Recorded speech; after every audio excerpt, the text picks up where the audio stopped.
I'm disappointed in every one of you. I'm sorry, I don't mean to offend you. I'm disappointed in every one of you. I kiss you on the mouth. No, I'm not cool with that. Just, I'm sorry. One more time. I'm disappointed in every one of you. I mean, I'm dealing with degenerate animals. I'm disappointed in every one of you. Disappointed in every one of you. All right, come on. Honestly, I can't do it no more. I'm disappointed in every one of you. Let me tell you why. It's gonna be all right, Nicky. Go ahead, shoot. We just killed a fucking man. What are you going to do about it? You're happy because you got nothing. You don't got a thing. You're happy because you got nothing. You got nothing. I want to get out of this rat hole. I want to get online. I need BDA Boxing.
All right, this is King Bucho. Welcome to BDA Boxing, the boxing debate arena. Sorry about that. We had some connection issues, some internet issues, but everything seems to be working fine now. So welcome. Anything goes today. Okay, we already have Stu and Johnny Boy on the line. What's up, guys? Yeah, give me a minute to get situated. I just got done doing my dumbbells, Booch. All right, Give me all right. 1 minute. Johnny Boy bullshitting us. Probably drinking. All right, Stu is muted. I don't know if he's drinking his coffee. Yeah, man. I only drink twice a week, and when I do, I get fucked up. That's it. Twice a week. Oh, that's what I do. Well, by the way, I haven't drank since I haven't had a drink since the quarantine. But I'm like Johnny Boy. I mean, if I'm gonna drink, I'm gonna go for it. You know what I mean? Hopefully we can do. I was talking with Mr. BDA, and somebody on the Discord chat asked me, when are we doing the BDA drinking show? BDA wants to do it after the quarantine, but God knows when that's gonna end, right? So Yeah, I'm up for that one. yep, everybody drinks, we chat, have some fun. We don't want any like super crazy drunk people, though. You know what I mean? We gotta keep it. you did. The thing is that you opened the door to the asylums. You did, man. Yeah, well, when we do the drinking show, I don't think we're gonna be like taking a bunch of phone calls and people on StreamYard, because it's just a recipe for disaster. Oh yeah, you know what I mean? No, you're asking for World War III, aren't you? Yeah. Well, today is one of those shows. The phone lines are open, and you can also join us through StreamYard.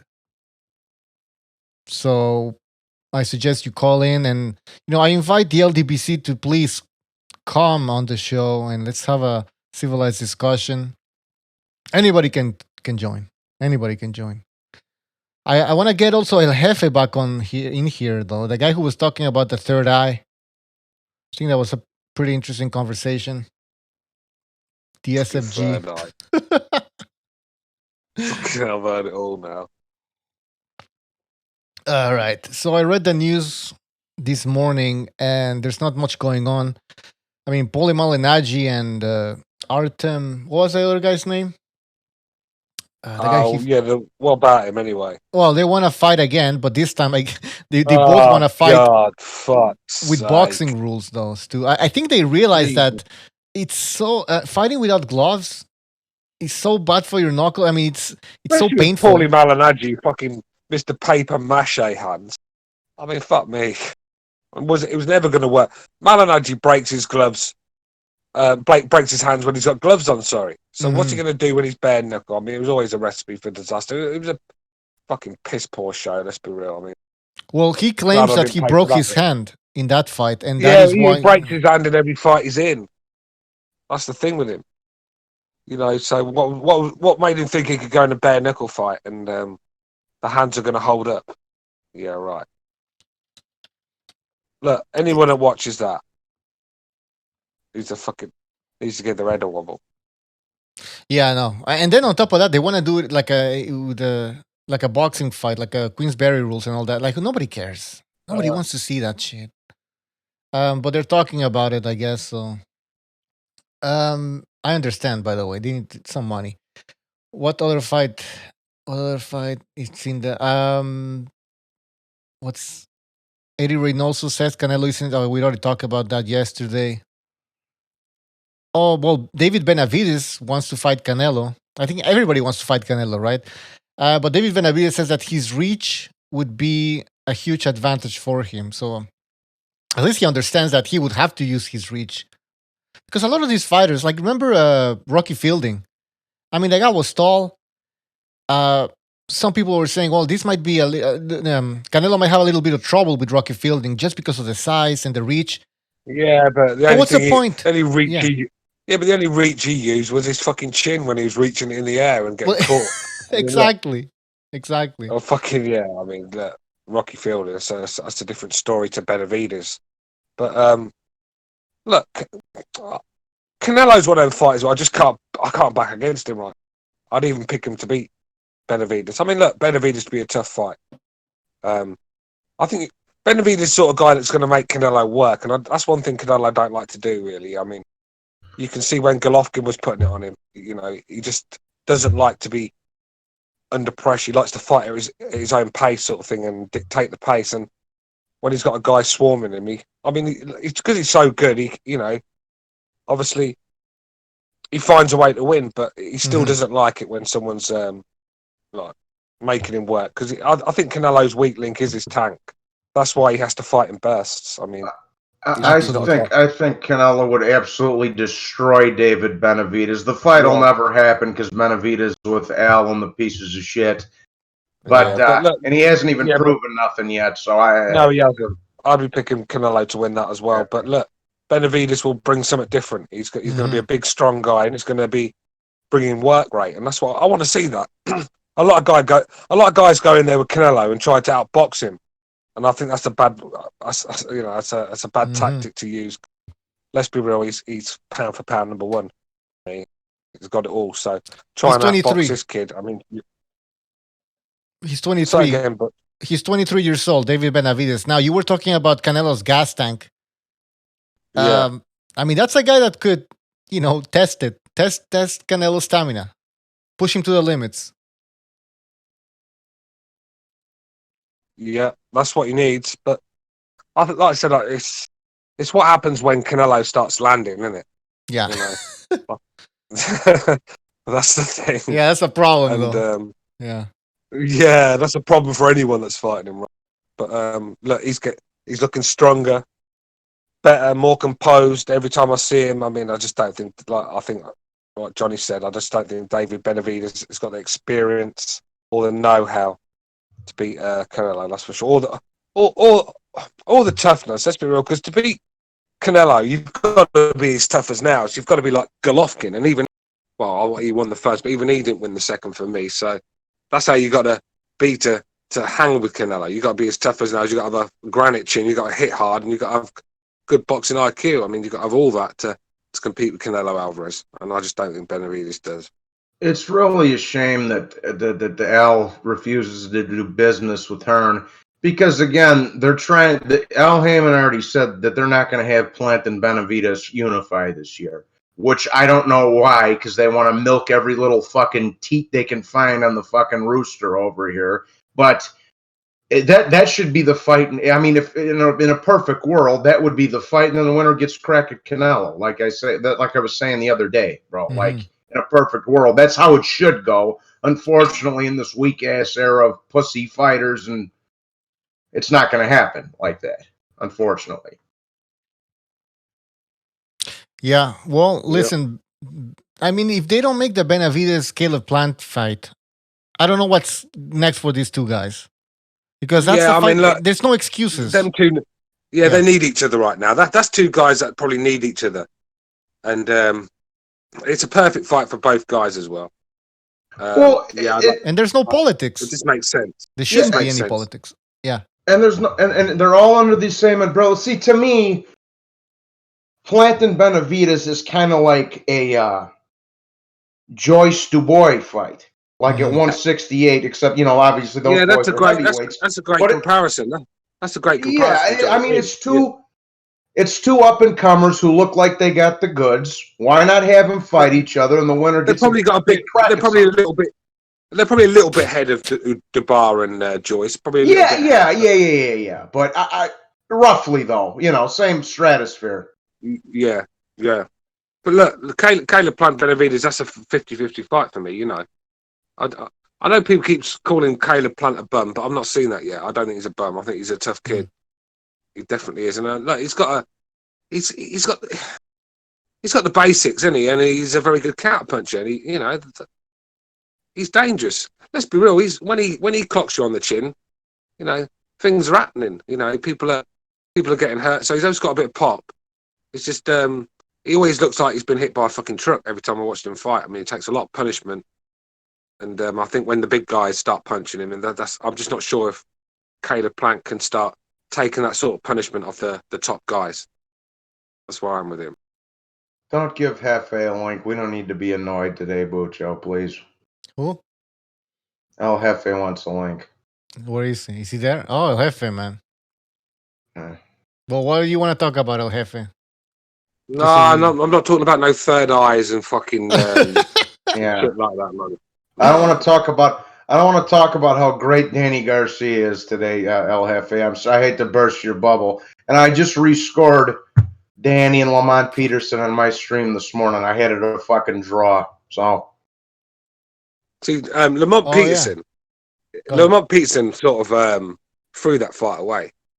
He just gave too many early rounds away from me. I mean, as soon as he started walking Danny back and putting it on Danny, Danny fell to pieces, didn't he? Danny was all over the place. I mean, getting beat up quite badly, to be honest with you. And we've seen that with Danny a few times when he's getting backed up. Zab Judah, another one. I mean, Zab Judah. I mean, he wasn't hurting anybody, but yet he lands on Danny, and Danny was in a bad way in that fight, if I remember right. It's been a while now, but if I remember right, Zab Judah was putting a beating on him in them last few rounds. Yeah. Yeah. Peterson, I think I had Peterson winning that fight, but I can see why people had it to Garcia, because Peterson just waited too long to get going, sort of thing. He just gave too many of the first early rounds. Or if he would have stepped on the gas, he could have won that fight pretty easily. Yeah. He just gave away the first 5 rounds. Yeah. That just shows you how limited Danny Garcia is, though. He made Lamont Peterson look like fucking Marvin Hagler, didn't he? Yeah.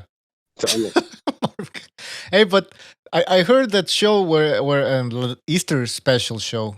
It was Mr. BDA and Stu for the most part, and Mr. BDA talked about how that word bomb is thrown around a lot, and it's true. And he said, like, Danny Garcia, okay, he's not the best welterweight, but he's not a bum either, right? So I just want Johnny Boy to know his thoughts about Danny Garcia. Like, is he really a bum, or what do you think about Danny Garcia, realistically? No, okay, here's my honest opinion about Danny Garcia. It's straightforward how it is in my book. Okay, to me, he's a good fighter. Got a hold of a couple of belts. Is he fucking Aaron Pryor reborn or any shit like? Fuck no. Is he fucking? He had a couple quality wins when he was first coming up against Khan and Matisse, back when those were actually good wins. Then he totally fell off the boat. He went life and death with the 50-year-old Zab Judah. lost to Herrera, in my opinion. Had a fight that could have gone either way with Lamont Peterson, like we were just talking about. Yeah, I mean, I think I had Ashley quick. Theopain beating him. I think Theopain beat him as well, if I remember right. In Yeah. my eyes. Yeah, and to me, he lost pretty clearly to both Thurman and Porter. So he's a good fighter. He's smoking crack if he thinks he's fucking hanging with Manny Pacquiao. Yeah, because let's be real. No way, man. I mean, Danny Garcia is the Sven Otka of America, right? Just get gift after gift after fucking gift. I mean, he only has to win 2 rounds. Look, Danny's tough. Danny's a fight. Danny's a fighter. Danny's not a boxer for me. He's got the fundamentals, but he's got a decent counter left. But look, just has too many lulls in fights for me. Just doesn't do enough. Lets rounds pass by. Yeah, he just lets rounds pass by. He's just waiting for that perfect punch all the time. He's not dictating the pace. He's always waiting to counter someone. And the times when it gets really fucking boring, he gets really boring to watch. He's just not doing anything. And this is why when you look at all these, people think he lost this fight to Herrera. People think he lost to Peterson. People think he lost to this guy, look that guy. You know, at the end of the day, this is why, because he's just not working enough. And he's a strong kid. I mean, to knock Danny Garcia out, you're going to need a fucking sledgehammer in your hand, mate, because you're not doing it with the shot. He's a tough kid. He's been in there with a lot of people. He's won some, lost some, in my opinion. Probably should have lost more than what his record, more times than what his record says. He's a good, tough kid. He doesn't have any feet. He throws a lot of lazy punches, and he doesn't have a jab, though. That's what it is, bro. You're on fucking. You're smoking something. I want some of the shit you're smoking. If you think he's fucking with the Pacquiao or Crawford or Spence, I want what you guys are smoking. Yeah, he's got a good right hand as well and a good left hook. That's about it. I mean, just nothing special. You don't ever watch Danny Garcia and think, "Wow, dear." Nah. No. You just don't. He doesn't have that wow factor. He's a tough Puerto Rican lad from Philly, and obviously they breed him. They breed him tough, right? You don't want to catch that left hook. You know, you don't want to catch. Fight Danny Garcia in a fight. Fight Danny Garcia in a street fight. He'll put you in a fucking coma. Mm-hmm. Look, he's a tough guy, man. You do not want to fight. You do not want to fight Danny Garcia on Pebble. You don't. No. But when it comes to the boxing's a different sort of sport altogether, and I just think he just lacks certain boxing skills to beat the top guys for me. He just always comes a bit short. Yeah, I have one more final thing to add about Danny. Quickly, because we have a phone call, so go ahead. Okay, well, I was just going to say he does a lot more talking than he does walking, and somebody needs to shut his father up because he's going to end up getting him in a heap of trouble from his big mouth. Good point. Yeah, I just don't like that when I see fathers talking for their sons. 813, you're on the air. 813. So yo, talking about me and my boy. He got cheated by ponytail. Fuck that ponytail. This is Red Glove Militant. Yeah, y'all being real quiet now. Why you gotta break? Why you gotta stop my fun, man? I had no idea what he was saying. So fake. Yeah. Go ahead. Too English. I'm too English for you, guy. But who's that Red Glove? No, I know that my I know my Angel Garcia ain't that great anyways. I know y'all would have seen through it anyways, but you tried. Yeah, I agree with John. Hey, Red Glove. Red Glove. As long as you can rap better than him, that's all that matters.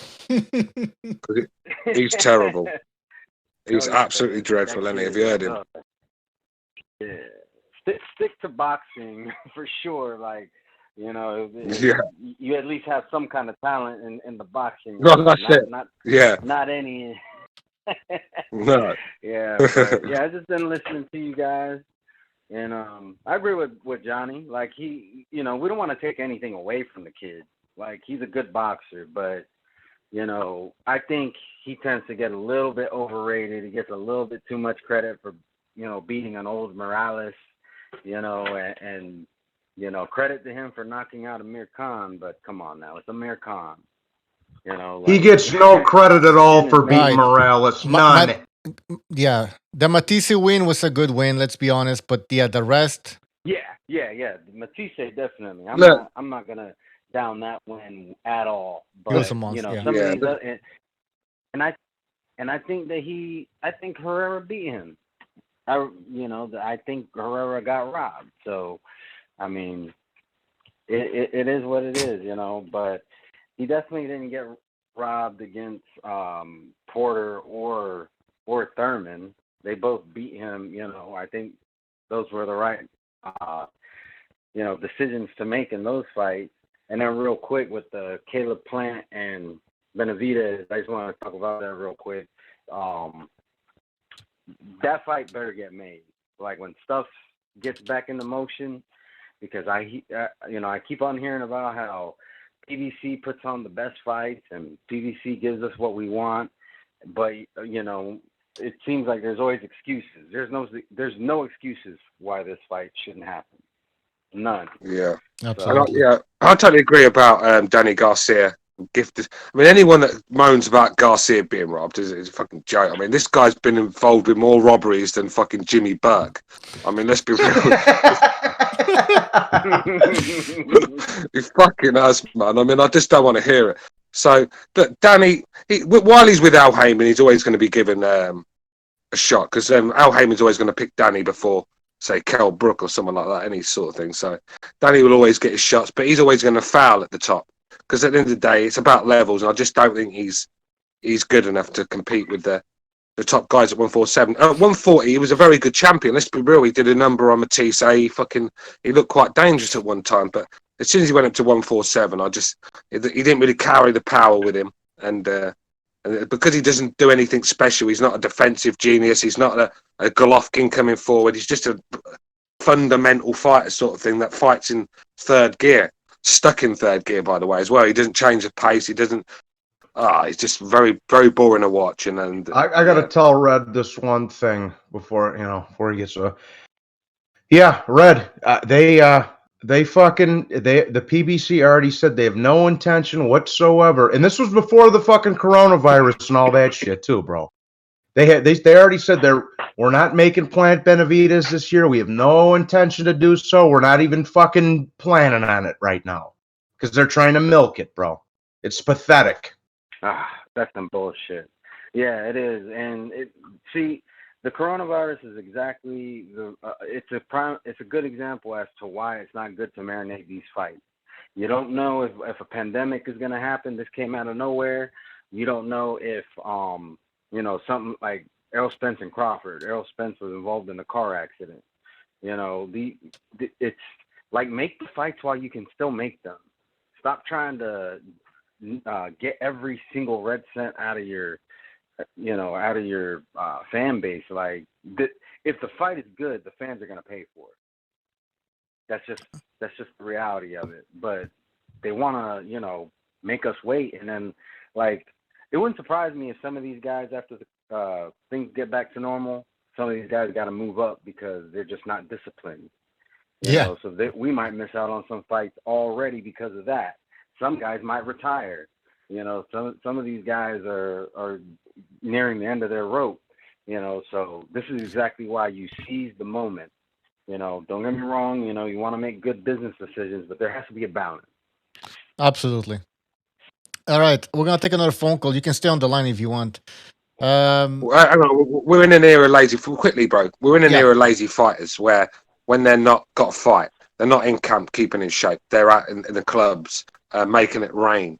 I mean, these fucking clowns, and they're going up 2 or 3 weight divisions while they're doing it. So I said this the other day. Don't be surprised when a lot of these guys are going to come back and they're not even going to make the weight. Trust me, there's going to be a lot of catch weights going on around this year. I can assure you. Also, when you fight twice a year, you have more time between fights, so they take it easy, I think. But anyways, 719, you're on the air. 719. Yeah. Welcome to the show. Talk about Danny Garcia, man. Go ahead. I'm here. Yeah, I want to talk about Danny Garcia. Go ahead, brother. Y'all don't think Robert Guerrero was a good win for Danny Garcia at 147? Not at all. Not at all. I'll tell you why. He's a natural 130 pounder. No. Yeah. 135 at most. I mean, how if he wasn't a good welterweight, then how the hell did he manage to get in the ring with Floyd? And how the hell did he manage well, it doesn't matter, mate. Let's be real. The guy, the guy selling the burgers could get a fight with Floyd if the money was right. And look, Robert Guerrero was the worst pick he could have picked. Out of everyone had picked, he picks Robert Guerrero. I mean, I just had to give up then. I gave up with Floyd after that. After Floyd's come back, talking about this comeback, and then he gives us Robert Guerrero on a plate. I mean, talk about fucking being sick to my stomach. Here's what happened with Floyd Guerrero. That was right before Floyd moved to Showtime and started his 6-fight contract with Showtime. Robert Guerrero was the tune-up, just like Tyson Fury got a tune-up when you saw him move to ESPN. Triple G got a tune-up when you saw him move to DAZN. That was Floyd's tune-up after moving to the new network. The breaking the ice. Look, I'm at this network now. That's why he got that fight.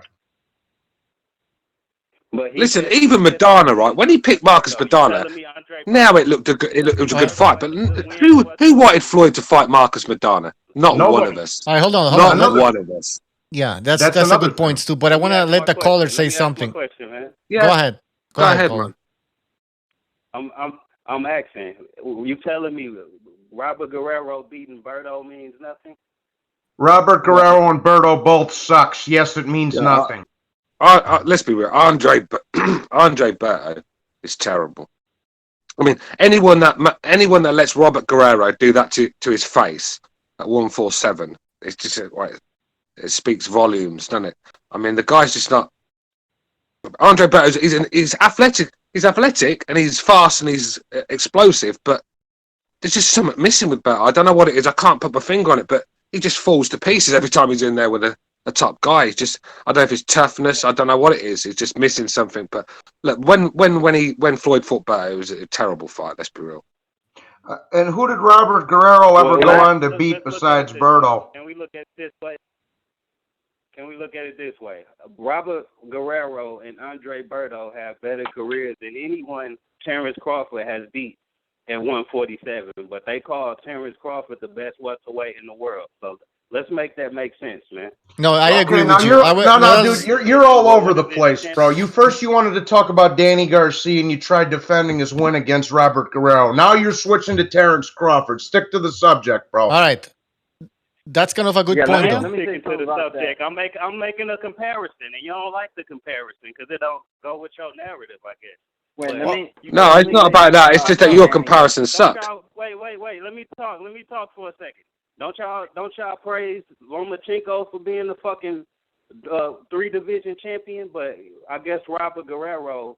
You're going to compare Robert Guerrero to Lomachenko. I mean, that just says everything you need to know. Caller. Lomachenko done besides beat other multiple division champions. Ricky Burns is a 3-division world champion. Are you going to put him up with Lomachenko as well? Caller. Come on, man. All right, hold on, everybody. Hold on. What's the best win Lomachenko got? Okay. We're gonna go. Okay, caller.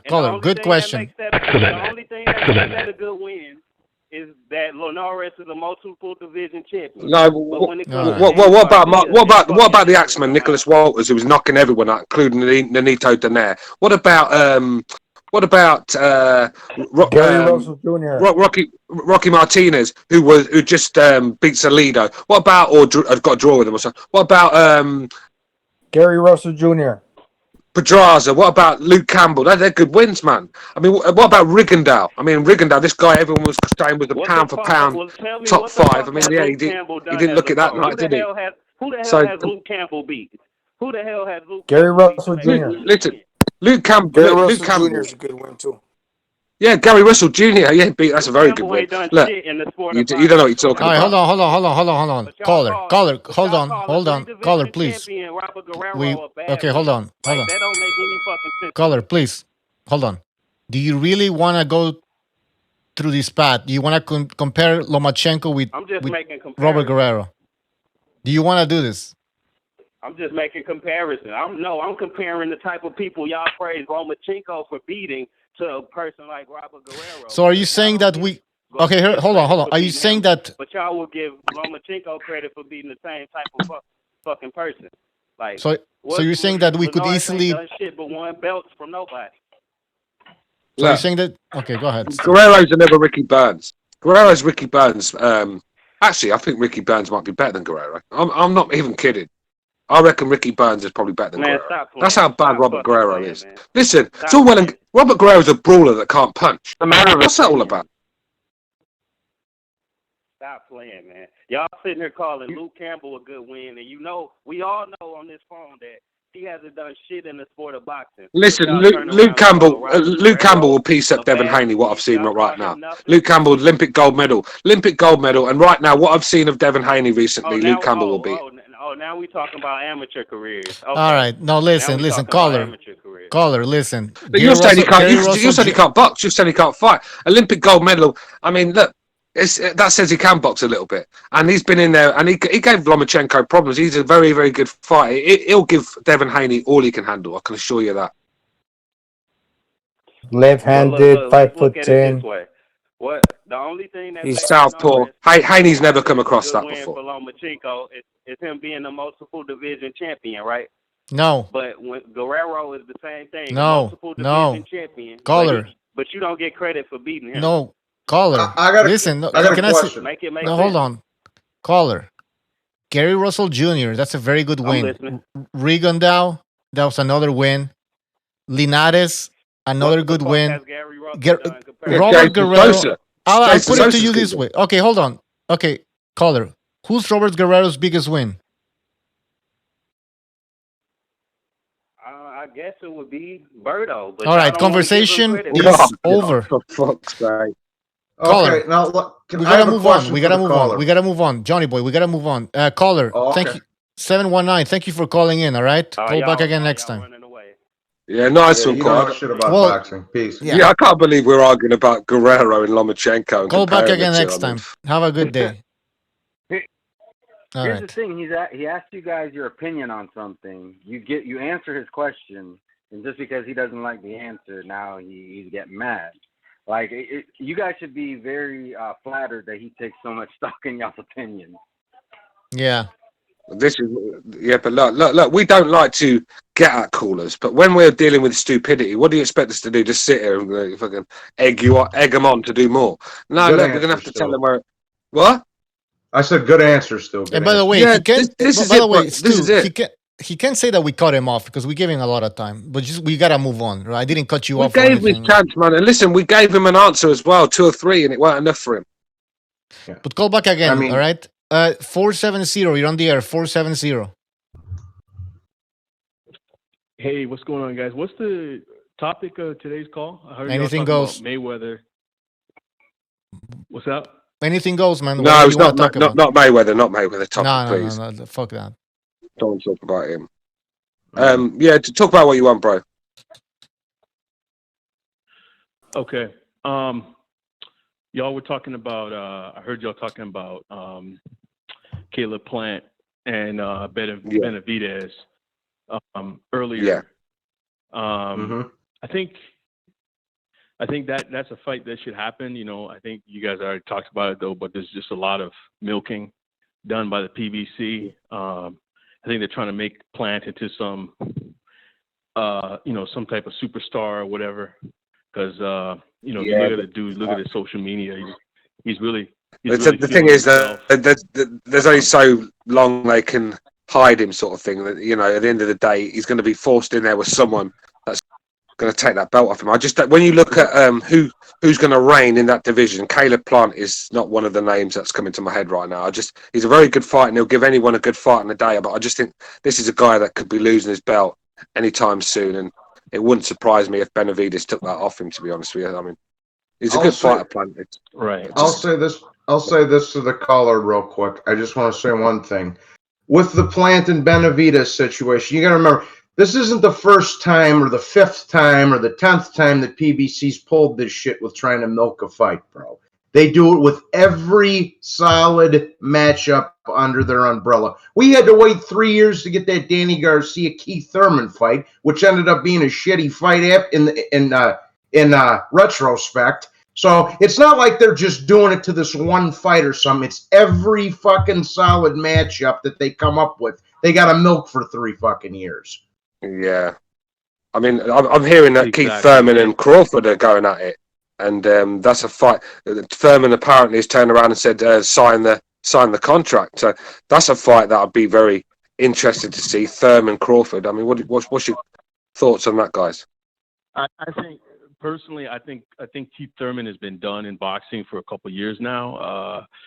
Once he didn't want to fight Errol Spence, and he was out of the ring with the injury, and I knew he was going to lose to Pacquiao, because you can't be inactive for 3-4 years in boxing and come back and fight top level opposition. It just doesn't work that way.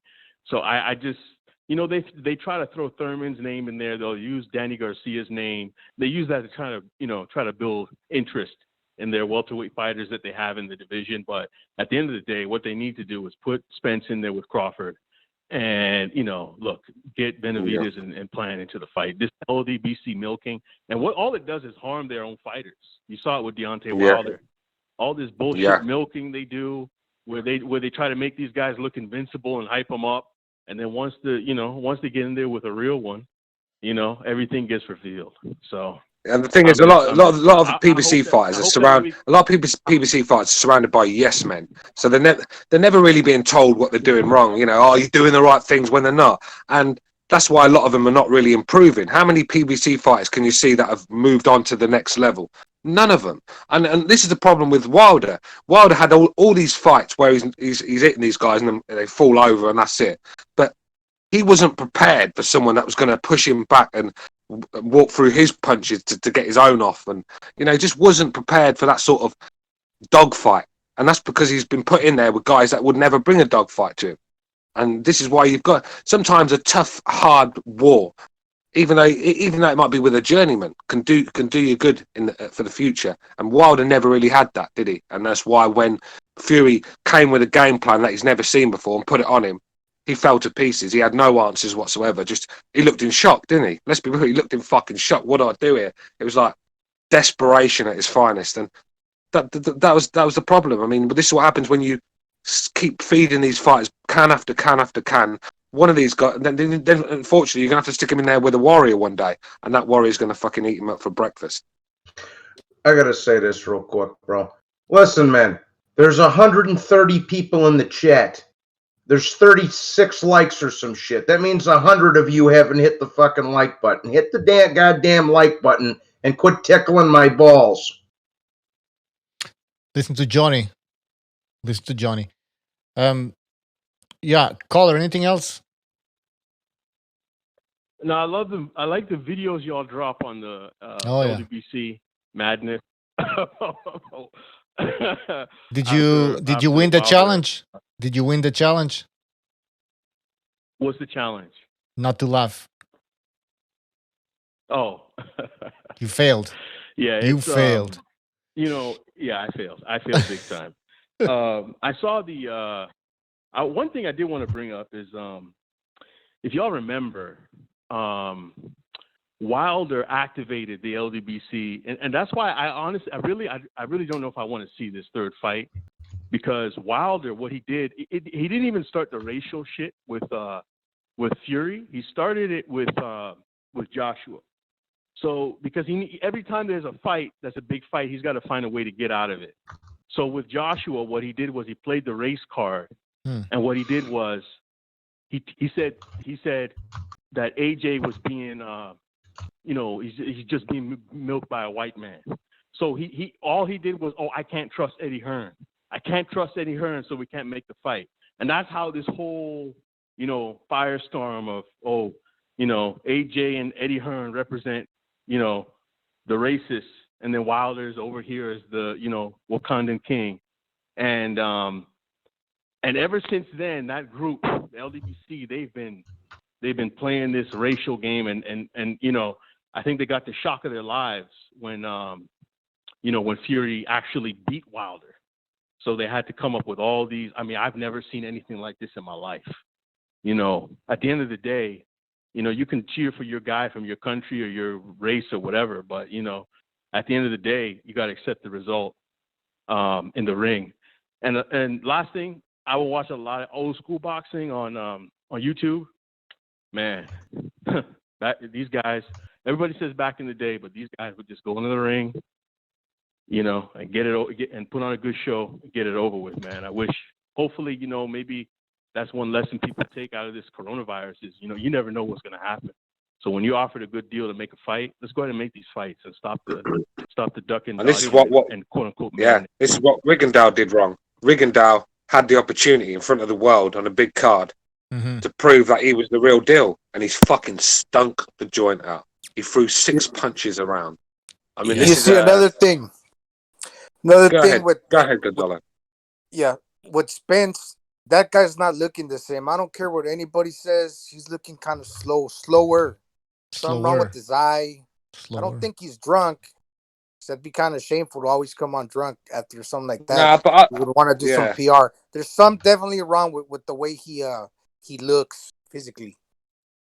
I thought he always had that fucking. I thought he always had that droopy look about him, though. He's always got that droopy southern look about him. More. It looks a little more enhanced though now. Yeah, I mean, I suppose, man. But look, his problem is going to be getting back into some sort of shape and getting his timing back and all that sort of thing. Because the way he's looking at the moment, he's walking around at cruiserweight. By the looks of it, he's fucking huge. So yeah, I don't know, man. I don't know what to say about Spence. It's a shame because the guy had it all. But, you know, if you're not willing to put the work in, that's what I mean. Everyone wants to be Floyd Mayweather, don't they? But they don't want to do half the work that he put in. And then they wonder why they come short when it comes to selling tickets like he did. And, come on, man. Too model coddled these fighters, especially in America. I mean, they're not having to earn their graft. I mean, they're getting paid millions of dollars to fight cans. No wonder they don't want to fight anyone good. It's impossible to fight twice a year. I shouldn't say it's impossible. It's very difficult to only fight twice a year and get paid millions and stay on that level. It's just too many distractions. It's too. Canelo Alvarez got 36 million in one of his fights and went out there and knocked Kovalev out in the next one. So I'm not having that. If Floyd Mayweather was getting a 50 to 100 million a fight, yet kept winning. Look, I'm not having that. Manny Pacquiao the same, 40, 50 million a fight, kept winning though, didn't he? Right. Look, that separates the true fighters from the guys that are in it for the dough. Aren't that disciplined and committed? That's all I was trying to say. Surprisingly, I give a lot of credit to the smaller Charlo Jermell. Even though he lost to Tony Harrison the first fight, he won the rematch, and all of a sudden he's creeping into a position where he looks to be where he's doing a lot better because sharper iron. And I have to give credit to him above his brother and most of these other guys. So credit to him. I don't know if that's just my perception, but I think he's actually doing. Jermell Charlo, the 154 pounder. Yeah, I mean, plus he's in the division that's wide open. These guys are losing to each other. Yeah, Charlo's one of the most dangerous guys in that division. Let's be real. It's an open division. We said it the other day on the show. It's a division where they can all beat each other on the night. It's one of them. No one's standing. No one's like standing out in that division for me. You think it's because they're all pretty good, or they're just mediocre? No, maybe because they're all as bad as each other. You know, maybe that. I don't know, but look, they've all got their weaknesses. Like J Rock, he looks silky and looks good on the eye to watch, but then you stick one on his chin and he's sleeping for a week. So they've all got their weaknesses. You've got Munguia who flies in square on and gets just he blocks punches with his face. Then you've got Hurd who. Well, not really a big puncher. He swarms. Yeah, the guys, like I said, and it gets hit far too often. Jared Hurd. Jared Hurd takes a lot of shots, and you can only take shots like that before someone gets to you, and that's what happened. I mean, he got beat quite comfortably, and so he's another one that's got his weaknesses. I mean, who else is there? There's Tony Harrison. Is it Harrison? Yeah, he's a tale of two fighters. Yeah. He gets tired. I said about Harrison the other night, another one that had a good night at the office against a real poor Charlo on the night, and I think people got a bit overhyped how good he was. Didn't see a lot in him. Silky, just typical American fight, really. Silky skills and that lot, but I mean, nothing special, and I think Charlo he lacks the stamina. Yeah, he just lacks the Dominican guy. They all lack something in that division. There's not one guy that's got the package sort of thing. They're all lacking something, and that's probably why they can all beat each other on the day. on their. Yeah, you got Jason Rosario, the new unified champion. The Dominican guy. It's not a very good. It's not a great division for me. It's just not. And Liam Williams looks. I mean, he looks like a real dangerous. Oh, he's gone up to 160 yet. He's gone up to 160. Sorry, I was thinking about 154. He's looking dangerous at 160, but no, 154 for me. Yeah, it's one of the worst divisions in boxing. Yeah. All right. Caller, thank you for calling in. All right. Hey, Butcher, I'm gonna get going because I'm gonna eat. I want to say thanks for having me, and y'all keep doing what you're doing. Y'all doing a great job, and I'm gonna be listening from the chat. All right. Thanks for joining us, man. Take care. Butcho, if I may, I just want to give a couple of shout outs. I just want to give a couple of shout outs in the chat. Big ups to D Jefferson and Del Boy in there. Go subscribe to their channels as well, and subscribe to the Second Renaissance and hit the fucking like button, please. Thank you. Butcho, if I may, I just want to give a couple of shout outs. Oops, yo, D, mute. Big ups to D Jefferson and Del Boy in there. Go. Sorry, D Jefferson, you need to mute your mic, please. I mean about these guys, man. Fucking hell, we even have to fucking walk them through muting their mic. Hi, D, are you there? Yeah, I'm here. All right. Can you hear everybody else? Yeah, I can hear everybody. I hear Stu talking shit. That's me, brother. That's me, brother. You know, that's what I like to do. I love it, bro. I love to hear you talk shit, even if it's to me. No, listen, bro. It's all tongue in cheek at the end of the day. I like to have a laugh with the chat. You know how it is with me in the chat. There's no love lost, so I like to give you guys some stick. But it's all tongue in cheek, bro. Talking about the PBC fighters that duck. One that doesn't duck anybody. It's Pacquiao. But I think this layoff is going to affect him the worst now that he was closing off his career because he's about to be 42. If he was going to give us one more fight, man, it's taking a lot away from the tail end of his career. Facts. I agree with that. I always Pacquiao reminds me of one of them. Age overnight, bro. Like we the fight is coming, but you just don't know which fight is going to be. He's just going to get in that ring and just age. Him and GGG, the same thing. It could be their next fight. It could be 2 fights down, but this layoff doesn't help either of them. Yeah. Pacquiao reminds me of one of them old mafia bosses who just can't let go, won't let their reign go, won't pass it on to someone else. They're sitting there with fucking.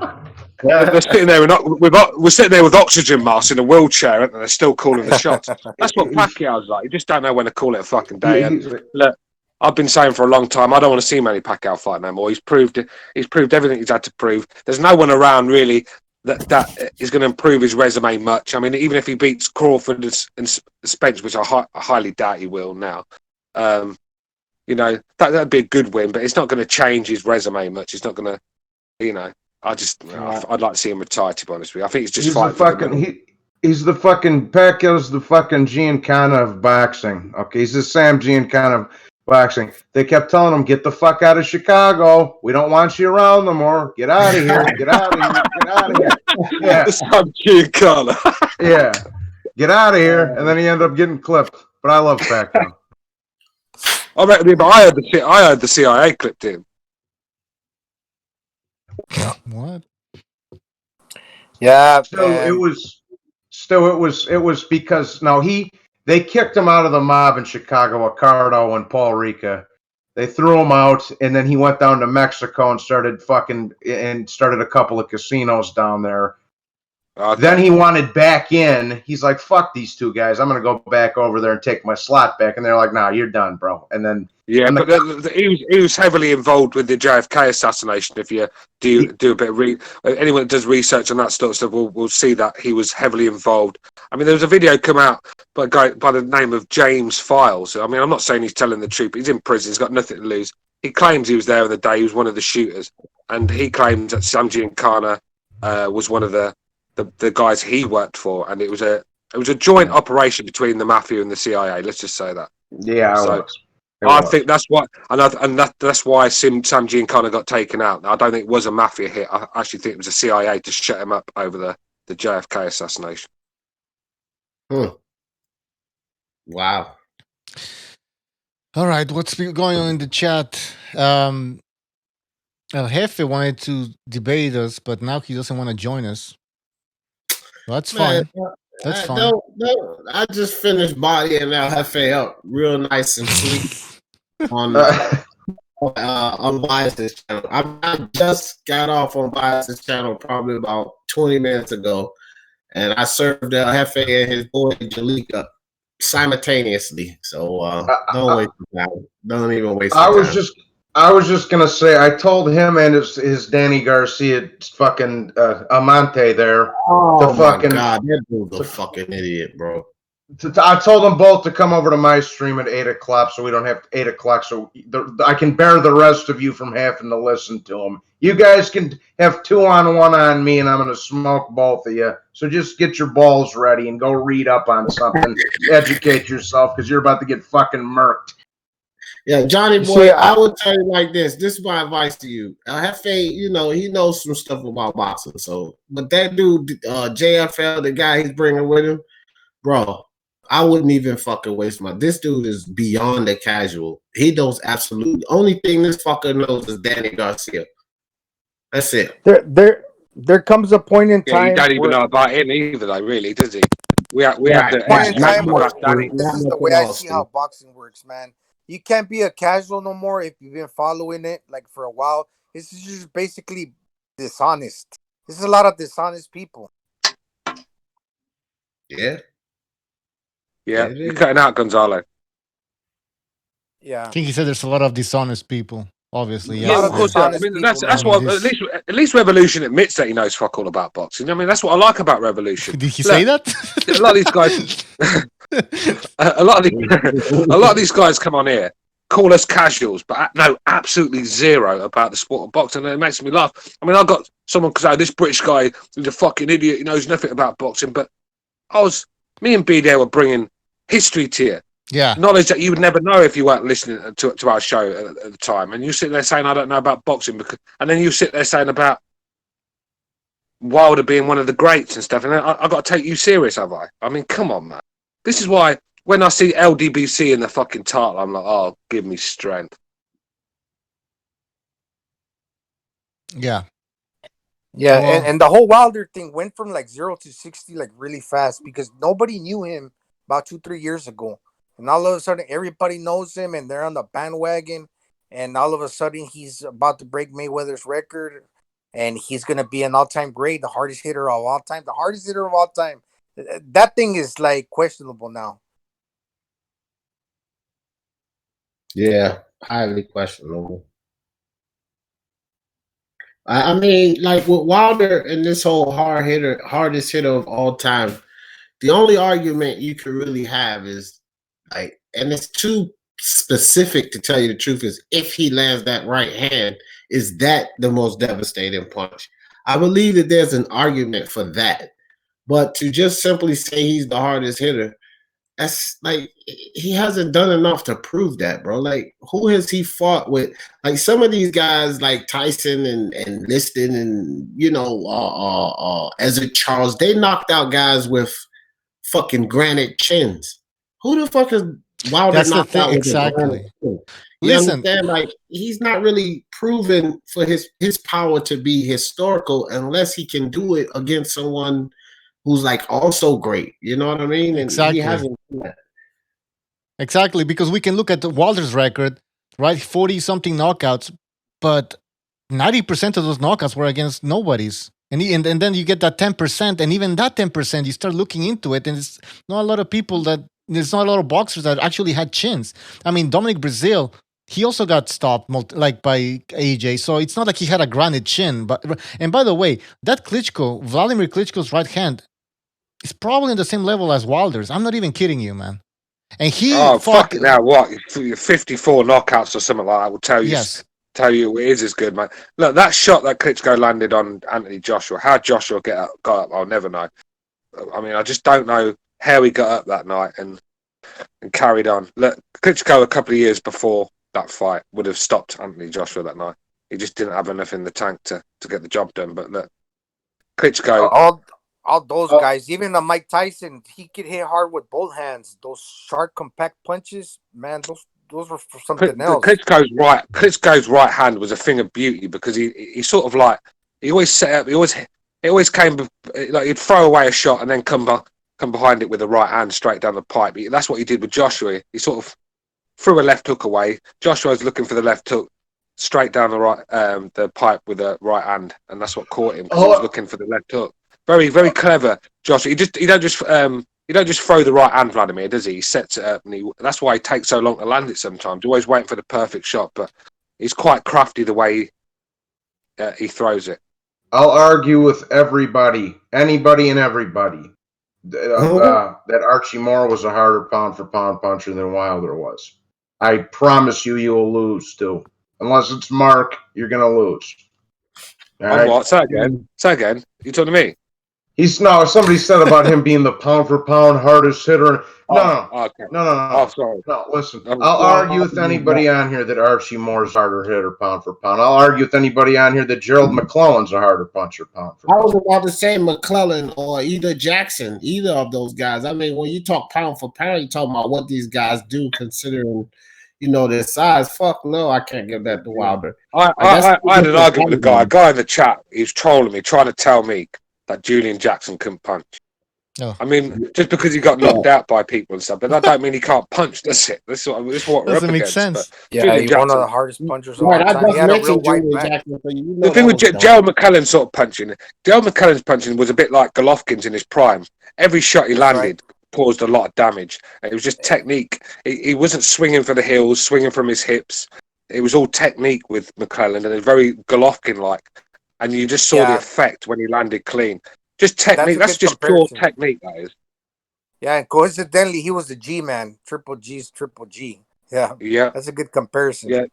Yeah, that's the very similar sort of fighters. The way they fight, the way they throw their shots, and Gerald McClellan was dangerous. Everyone he hit fell out. Well, they didn't fall over, did they? They fucking slept. But dangerous guy. Dangerous guy, man. I think I can see why Roy Jones ducked him now. I think if he'd have landed on Roy, it'd have been sleep time. Because I don't know if Roy could take a shot from Gerald McClellan like that. I'm not sure he could. Yeah, I mean, there's no mystery. Wilder, he got that Tommy Hearns build, type of like a Bob Foster build, light heavyweight, tall, long, white back, generates a lot of power. But, there's a lot of hard punches. Yeah, Wilder's just all natural. Wilder's just natural power. That's no technique involved sort of thing. I think when he gets it right, he'll get it right once on occasion, and it's a beautiful shot. He does get it right once in a while. When he turns, how many rounds did it take for him to KO? Yeah, this is the thing. This is the thing. He just cut because his feet are the problem. His stance is too wide, and his balance is all over. So he's just not been able to sit his feet in the right places and let his punches go. If he could throw properly and knew how to throw a punch technically, he'd be he'd kill someone in the ring. He would, because half the time he's slapping these fucking guys and they're going over. So if he can turn one like Golovkin, and the way Golovkin twists his body and twists his hips and turns his fucking hips, if he can do that, then but that's only the right hand. What other punch?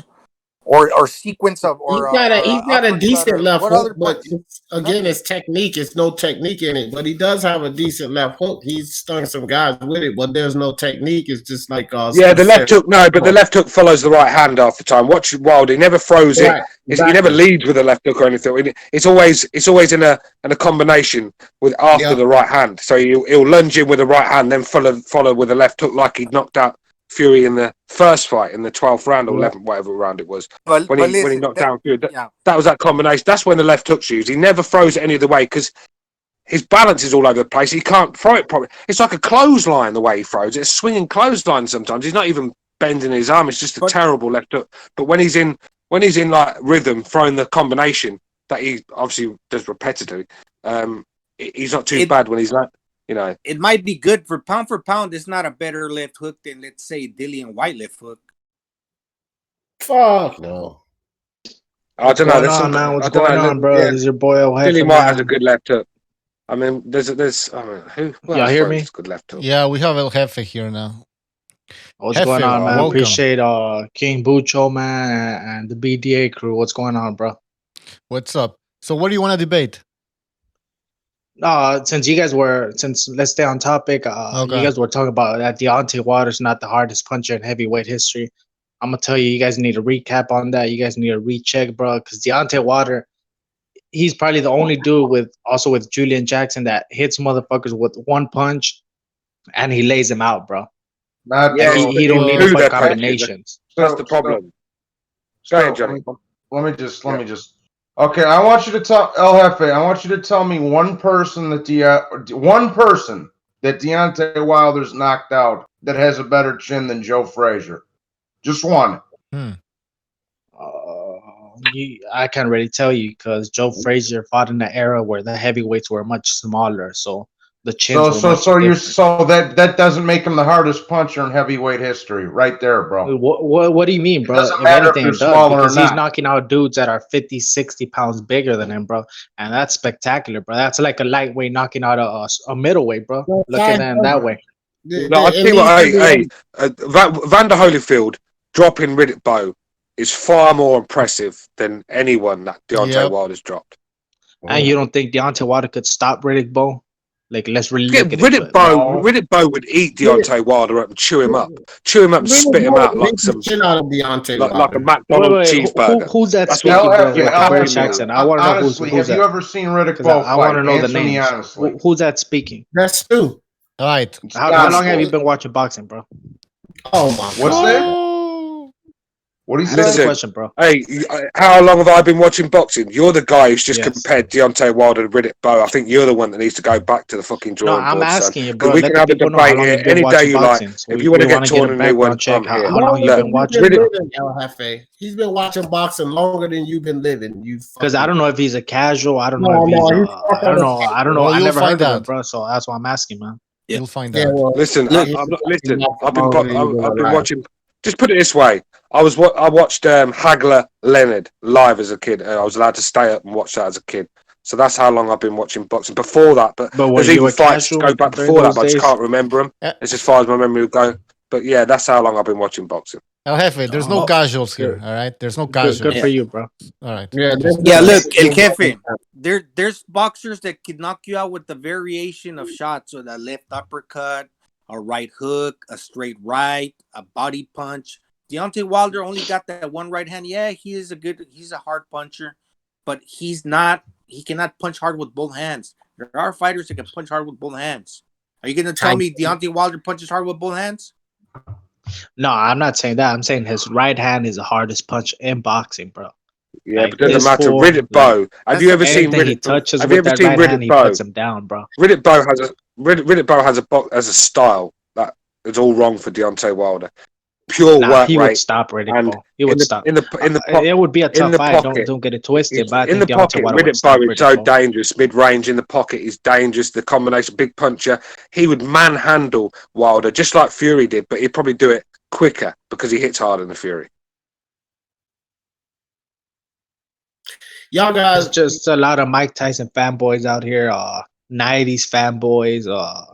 That era of the heavyweights is real popular. You're a now, Wilder so there's a lot fanboy. of That's even fanboys, more man. embarrassing. At least I can be a fanboy of Iron Mike Tyson, one of the greats, and everyone knows who Tyson is. I came up in an era, bro, which is spectacular to the sport of boxing. You got great fighters like Deontay Wilder, Errol Spence, Tank Davis, Canelo Alvarez, them guys are Inoue, fucking. Them like guys are in the Estrada, same breath as the Chocolatito, guys bro. we're talking about. A lot of Not in great the same fighters, bro. breath. This is a great era, man. No, it's not. No, it's not. It's got some good. It's not a great era for American fights. Let's just say that it's a great era, but just not for American. Bro, I just fights. named you like 10 American fighters, bro. What are you talking and about, what bro? about them? None of them are my pound for pound list. So what about them?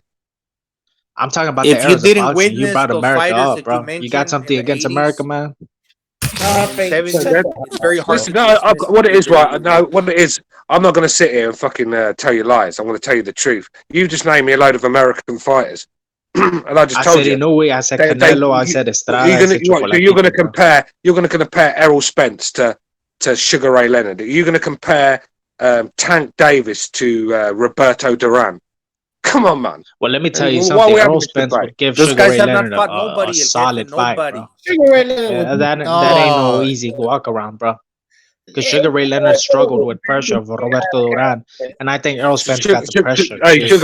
Sugar Ray Leonard would be the undisputed lineal fucking Ring Magazine. Okay, good. Because Sugar Ray Leonard beat Floyd Just put it that Mayweather. way. Yes or no? Like Roberto Duran was fighting Joppy when he was 50, and that guy was like a unified champion. Imagine that, William Joppy. This guy's trying to was like 50 years old. This guy's trying to tell me about Sugar Ray Leonard not BBC being side, bro. I'm not gonna let that happen, bro. Nah, you fucking guy. Honestly, you've already been schooled, bro. Honestly, this is a worse beating than what Wilder took.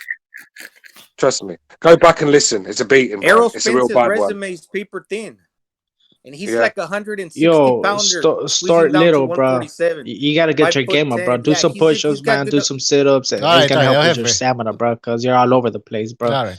And I'm keeping it 100, Listen, bro.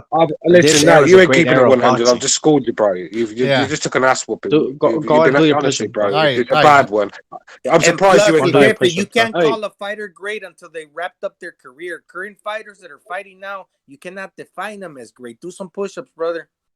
Oh. No, go. You do your push-ups, bro. Because I've been doing my push-ups for years, man. Y'all gotta get your weight up, bro. This is a new era of boxing, bro. You got the 4Js out here, man. You got the UGC pushing real shit, bro. And that's facts, bro. Don't connect. You don't connect the 4Js. You sound like a tape recorder, Okay, El Jefe. I'll say the 4Js, bro. Yeah, don't And connect. you whoever said the push-up, man, come and see me, bro, at Jalik the Leader's channel, bro. We could debate there, man. One-on-one, freestyle, bro. Freestyle. No corporate style, bro. You sound like a tape recorder, homie. Mexican versus Mexican, man. Let's make it happen, bro.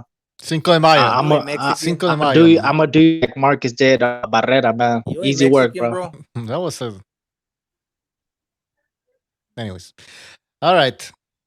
Well, and Johnny Boy, bro, you didn't get the smoke tonight, bro. 8 p.m., bro, Central Time, man. Me, JFL versus Johnny Boy, bro. Hey, let's make this shit whoa, happen, whoa, bro. whoa. I just walked back into this. Hold on a second. I heard what you just said. Hold on, bro. I'm gonna tell you this right now, bro. I want to debate you. If your boyfriend doesn't know how to quit talking, he's gonna get the boot. All right. I want to debate you. Yeah. Why you ducking JFL, bro? He's an idiot. He is a fucking idiot. That's why. Hey, El Jefe, who's your favorite fighter of all time, bro? Gonzalo, 1 second. My favorite fighter of all time, I would say, is Salvador Just Sanchez. tell him when to quit talking. all right. Hold on, Johnny. Go Yeah, ahead. Johnny wants to speak. Okay, Johnny.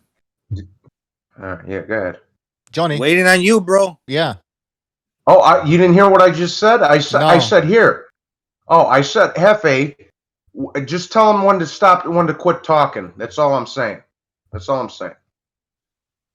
All right. So, El Hey, Jefe. well, El Jefe, are you not gonna say anything? Well, El Jefe, who's your favorite fighter of all time? Salvador Sanchez or I'm gonna go Salvador Sanchez. So you do watch the fights from the past? No, I'm a historian, bro. I started. Wait. Hold on, bro. Let me explain myself.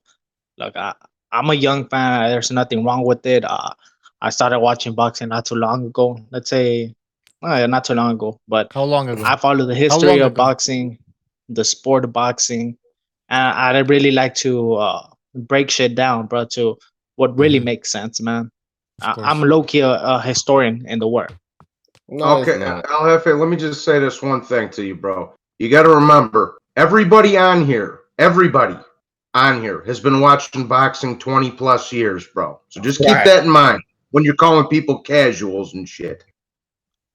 Yeah. No, I caught Stuart Little casual because I didn't know who he was, bro. And he came at me sideways, man. So El Jefe needs to be respected out here, bro. That's facts. Of course. El Jefe, you think that Deontay Wilder can still become an all-time great, right? A top 10 heavyweight of all time. Yes. Okay. No, you're a fucking drunk. You want me to tell you why? Yes, please. Or are you just gonna say to put that out? No, go ahead. I say first, he got to be Tyson Fury in a trilogy. He got to knock him out. That's step one. Okay. So that's step one. It could happen. I don't know why people are laughing. Deontay Wilder got that right hand. It could land anytime, and Tyson Fury goes to sleep, bro. Right. Number two, he got to beat AJ and become an undisputed champ. So that makes him an undisputed champ, bro. Something that only very few fighters have become. Okay, At so number he only 3, I needs. think he needs to defend the belt at least probably 8 more times. Put him up there with the all-time greats. 18 title defenses. I think he would be in the top 5 for title defenses at heavyweight at 18. So that would make him an all-time great, bro.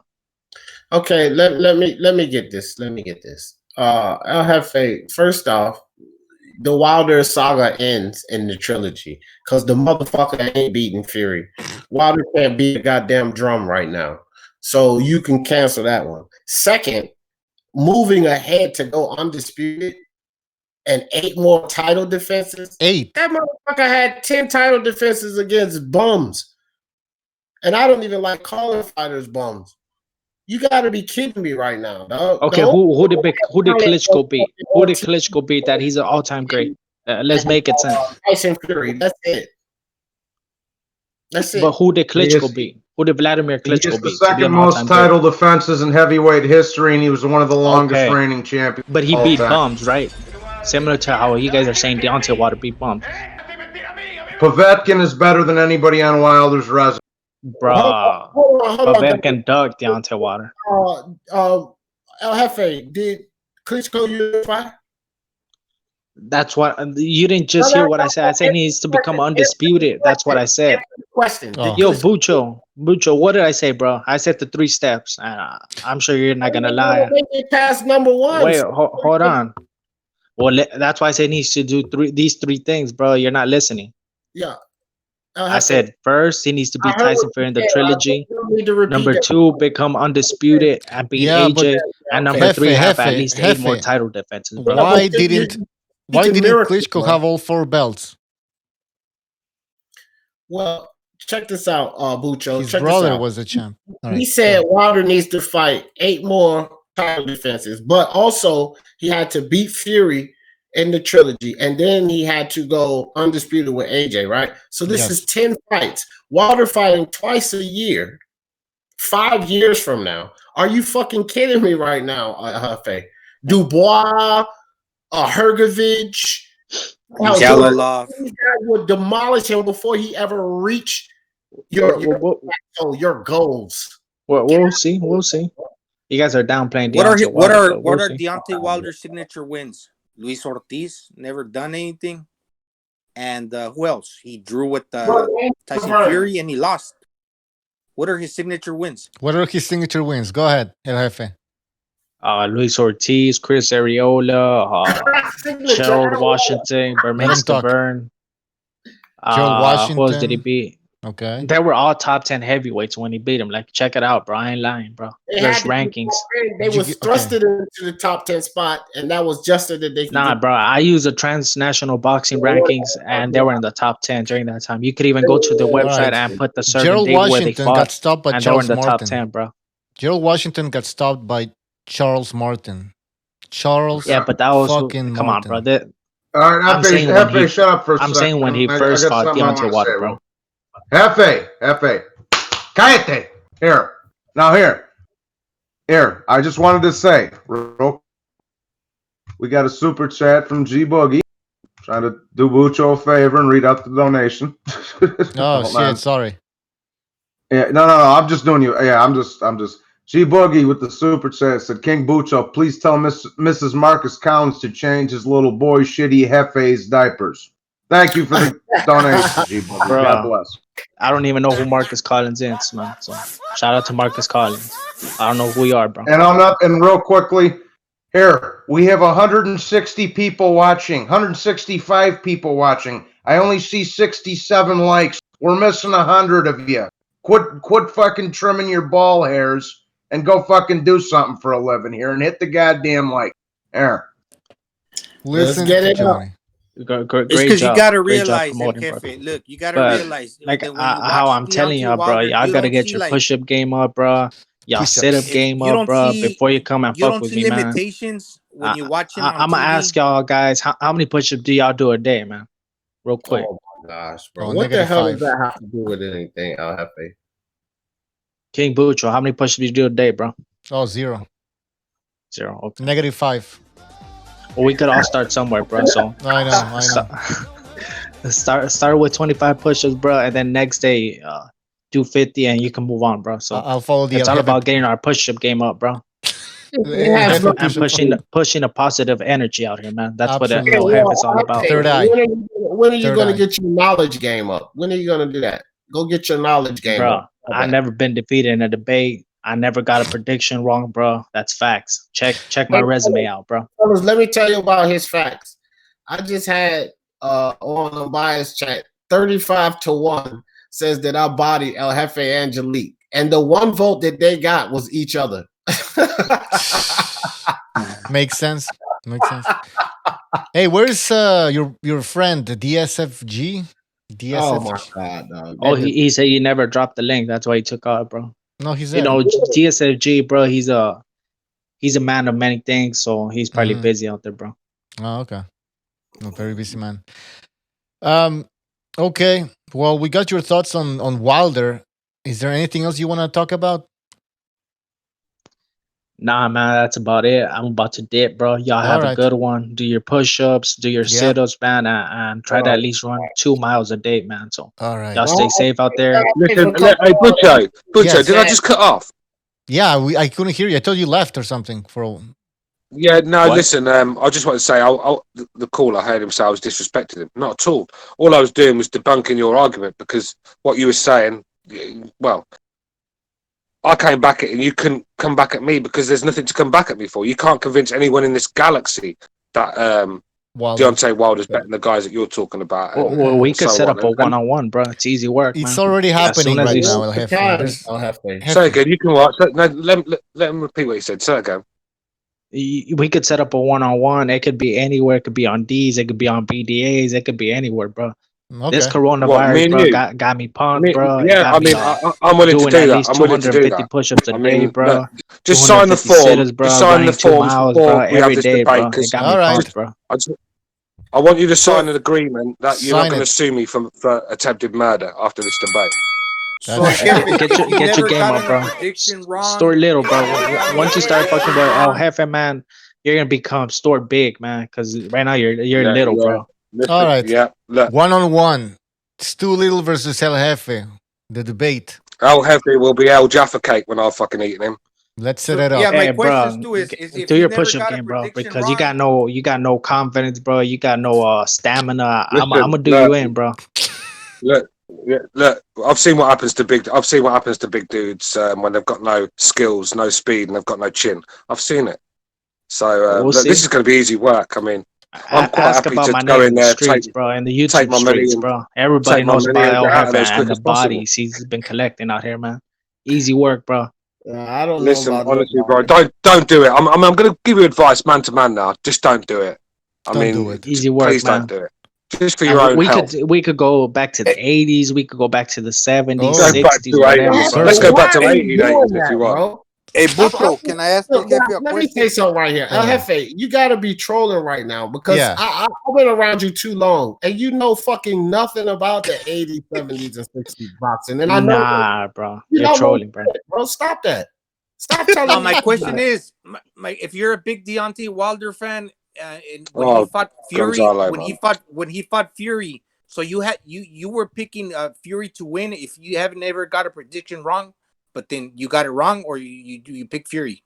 I Listen. didn't make a prediction for that fight. I just No, wanted to you enjoy did. the I'm fight. sure you did. Be Man. honest. Honestly, bro, I Big just want to Deontay ask you Wilder quickly. fan, I want to ask you making something biggest quickly, fight of bro, the because it's me and El Jaffa now, and Gonzalo came in. Look, you've obviously gone back and listened to shows that you're on and where you've called in or gone on podcasts. After listening to all the shows that you've been on, what's convinced you that you can come on and beat me in a boxing debate? What has convinced you? Because what I've heard of that, 5-10 minutes of you, I'm convinced it's going to be Yeah, but first don't round believe KO. everything you hear, bro. You gotta see it by your own eyes, man. And once you see El Jefe, you'll see the truth, bro. You're gonna see the light, bro. Listen, It's gonna be look, like if you're I have seeing to swell Jesus, up man. all So three of your eyes, I will I'm do. telling you, bro. I'll I'm swell telling up you, all bro. three of those eyes. Those eyes will look like Andre Berto. I got the Deontay Water confidence, bro. I'm telling you, Yeah, bro. I'm gonna do you in, bro. you're Easy work, you're man. gonna be going, cut me, Mickey, Mickey, just cut me. I can't see Mickey. Yo, King Bucho, man, set it up, bro. Anytime, bro. Just set it All up. right. Well, you are. Hey, hold on. Hefe, you already got to deal with me tonight, bro. Stu's not even gonna have to deal with you because I'm dealing No, with no, you tonight. no, Johnny. You already have your death sentence already set. So I'm trying to set it up with Hey guys, Stuart Little, man. All right. where's that reference from? Cut me, Mickey. Bro, I'm Cut gonna me. chop your head off like them Zetas. Watch it, guys. Watch this. Where's that from, El Jefe? That reference that he just gave you. Cut me, Yeah, Mickey. man. But King Bucho, man, appreciate for having me on, bro. No. Have a good one, Hold on, bro. Hefe. And There's a question. set up that debate, bro. Hefe, Real there's a quick. question for you, listen, man. historian. You see Oh, how he left. He doesn't even know. Listen, guys, listen. He I've doesn't been know. around this dude for too long. That's why I asked him that. If he can't even fucking answer where that reference is from. Yeah. This motherfucker don't know shit about this game, bro. Stu, did you get that? Oh my gosh, dog. No, go ahead, brother. What was He that? didn't know. He didn't know what that reference that you made. He didn't know where it came from. He just cut me. I asked him, El Jefe, I already knew he wouldn't know shit like that because What reference is that? What you're about the Mickey one? Yeah. Yeah. He's 21 years old, so I knew he wouldn't get that Yeah. reference. So I set him up. I've got like fucking that. I've got fucking gum shields over there. Do you know what I mean? No, that was amazing. So Hey, look, Stu, I can you got pronounce? hairs Can you older pronounce than the that J? kid, for Christ's sake. Hey, Stu, can you pronounce the J in Jefe, or you can't because you're English? Jefe. You can't Jefe. say Jefe.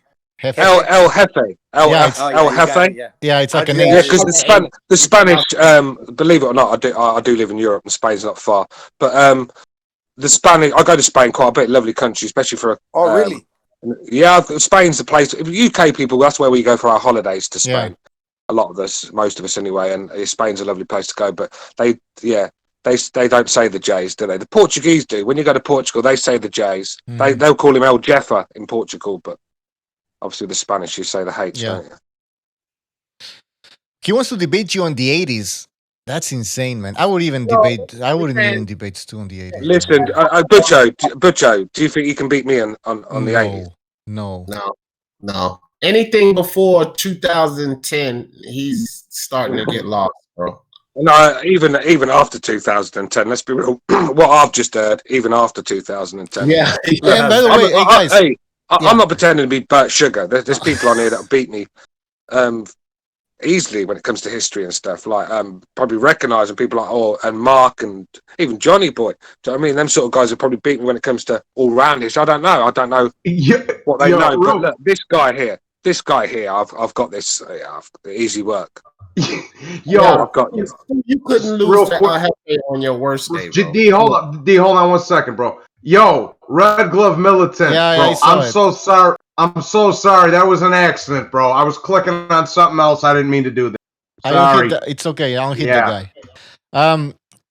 I was gonna say that. Listen, by the way, there's nothing wrong with being a casual in the sense that we do want we do want new people, new blood to come into the sport, right? So if you're new to boxing and you're listening to this channel, like that's fine, man. You know, like get into boxing, of course, but don't start acting like El Jefe, man. You know, like everything. Like come on, don't be so arrogant. Don't be so arrogant. Yeah, this is the thing. I mean.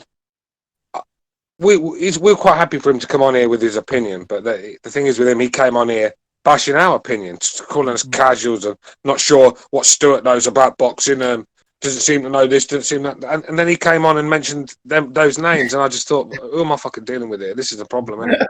That's narcissism. That's narcissism at its finest. That is where, even though your opinion's retarded, you still think it's the right opinion.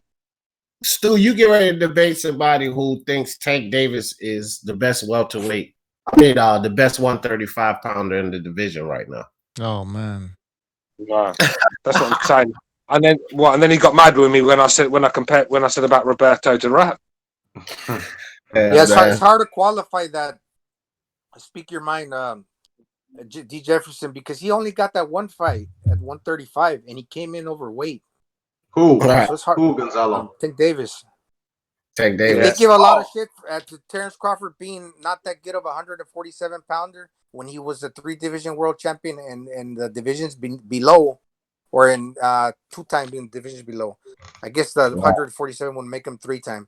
But yeah, they don't want to rate him, and the 147 is a good fighter when he's already had like 3 or 4 fights. What can you say about Tank Davis? He's only had 1 fight at 35 against an old washed up what's his guy's name? The Cuban guy, Gamboa. Yeah. Right. So what can you say about that? How can you even qualify him as maybe even a top 10 with 1 win? It's hard to say. Well, he says that Crawford has a lot to prove at 147. He hasn't proved anything. He won a belt, a real belt, not a fake candy belt like Tank has. He's also fought 4 fights at 147, and he looked good in every one of them. Where Tank has fought 1 fight against the old chinny guy on his way out the door and didn't look good in it. But Tank Davis, he didn't make the weight either. Did he? Didn't he make the weight? Well, he made his second go round, but he had problems making it. I mean, if he makes the weight, he makes it, but we can't say that he had problems making it. Yeah. Hey, guys, we have a phone call. Let's take it. 813, you're on the air. 813. Y'all know who it is. Hey, real quick, and Johnny. Yo, Red, I've hit you with 2 stray bullets, bro, on mistake, bro. I was fucking this little fucking goofy ass Bay Area was annoying me. Both times your comments were right next to him and the computer's going slow and you got fucking clipped by 2 strays. I knew these GD dudes back in the days. The Latin Kings came. I knew these GD dudes back in the day. These Latin Kings came by and sprayed up the laundromat, and one of them's niece got hit in the head. That's what happened to you just now. I'm so sorry, BDA. Red. Go ahead, Red Love. But let me just say something real quick, okay? All right. So this kid just talked about how he's undefeated in debates and has never predicted anything wrong. Anybody can fact check him. Well, guess what? I fact checked him. If you want to check it out, it's up to y'all. I did make a video where he got multiple predictions wrong, and yours truly bodied him. All in the video, and also got to give a special thanks to BDA because I reached out to him on Twitter, and he said that I could. The last time he said anybody could fact check him was on here as well, and I got permission from BDA to use that clip as well. So anybody who's interested in that, all you got to do is go to my channel, Red Glove Militant, and it's there. And big shout out to D as well, because D did body him and his boy back to back. Easy work. It was like breathing for D Jefferson. Like it was like nothing. Yeah, how convenient. I didn't make a prediction for the Deontay Wilder fight. Come on. Yeah. Yo, Bucho, you hear me, bro? Real quick, he did make a prediction for that fight, and I got it in that video. That's the funny thing about it. Well, Hef is back. Let me ask you this right quick, Red Glove. In about the 7 months we've known El Jefe, and Red Glove's been around us guys all the time. In about the 7 months we've known El Jefe, Red Glove, how many times can you remember him bodying me? Never, not a single time. I don't remember him bodying anybody ever. The closest he's ever gotten was when JFL first showed up on the scene, and everybody else was going in on him, and he came in and took a little piece. Other than that, he's never got a W ever. He lost. I mean, El Jefe come in here to get he came in here to get a steak and got the Paul Castellano treatment, didn't he? Fucking just drove by and just blasting him out of there. Hey, Stuart. Black Horseman said, I used to go on the UBC and body El Jefe all the time. Black Horseman said that I used to wake up in the morning and not even eat breakfast. Just cook up El Jefe and eat him for breakfast every fucking morning. All right, this guy told you that he's a historian, right? Mark asked him, who did Sean Porter beat to get his welterweight title, IBF welterweight title? He said, I think it was Lamont Peterson. Oh. That's the kind of historian that you're dealing with. Lamont Peterson was fighting at 140 pounds at that time. Right. So not only did he get the wrong guy, the guy that he picked wasn't even in the same weight class. Right. Like, and I'm not I don't claim to be the most knowledgeable when it comes to boxing, but I even knew that was Devin Alexander. Like, come Right. on. You're not a historian. You're not undefeated. It wasn't me that asked him, but somebody asked him on my channel who was Ali's last fight. He didn't know it was fucking Burbick, bro. He had no clue. He kept jumping around and goddamn questions and everything. But a historian would know Ali's last fight. I mean, that's not a really tough everybody knows. Hold on. We have another caller. So let's just 818. You're on the air. 818. Hey, what's up, man? How's it going? Hey, I want to debate that guy D. I heard he got bodied by El Jefe. You think? All right. Well, wait. Before we let LA Raiders speak, let me say something real quick because I don't like to be on the same phone call with trolls, you know. So yeah. I want to know when you're gonna set up the debate, man. Just let me know the 3 topics and the date so I can write it down, bro. Yeah, I found your channel, so I'll send you a message there in one of your videos. Okay, all right. Man. Just have a good one. Peace. All right, take care. All right, 818. What's up, D? What's up, D? What's up, Red? How's it going? What's up, Red? Yeah, Raider, I knew it was you. As soon as you said that, I knew it was you. I knew it was him because he sounded too much like fucking. Yeah, because Raider was there at that debate, and he said that D won that debate. So I knew he was. Everybody in the fucking chat said I won the debate, like unanimously. Everyone. What was the debate about? God damn, I don't Terence even know. Crawford and Charlo, right?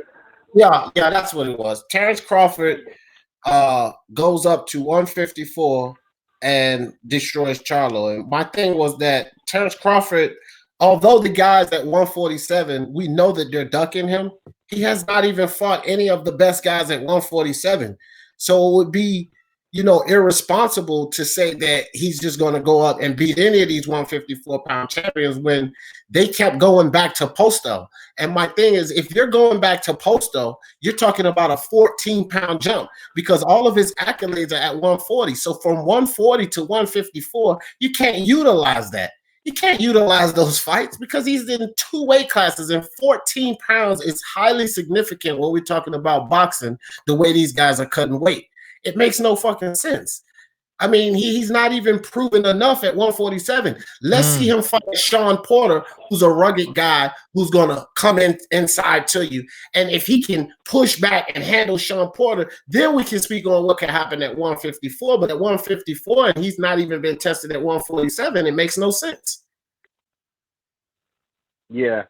Who you talking about, D. Jefferson? Because I'm a Crawford fan, and I don't think Crawford would beat Charlo. Like, that just, to me, that your skills are only going to carry you so far. There comes a point where the size is going to become a factor, and I think Bud is at his ceiling. I could be wrong, but in my opinion, I think he's at his ceiling at 147.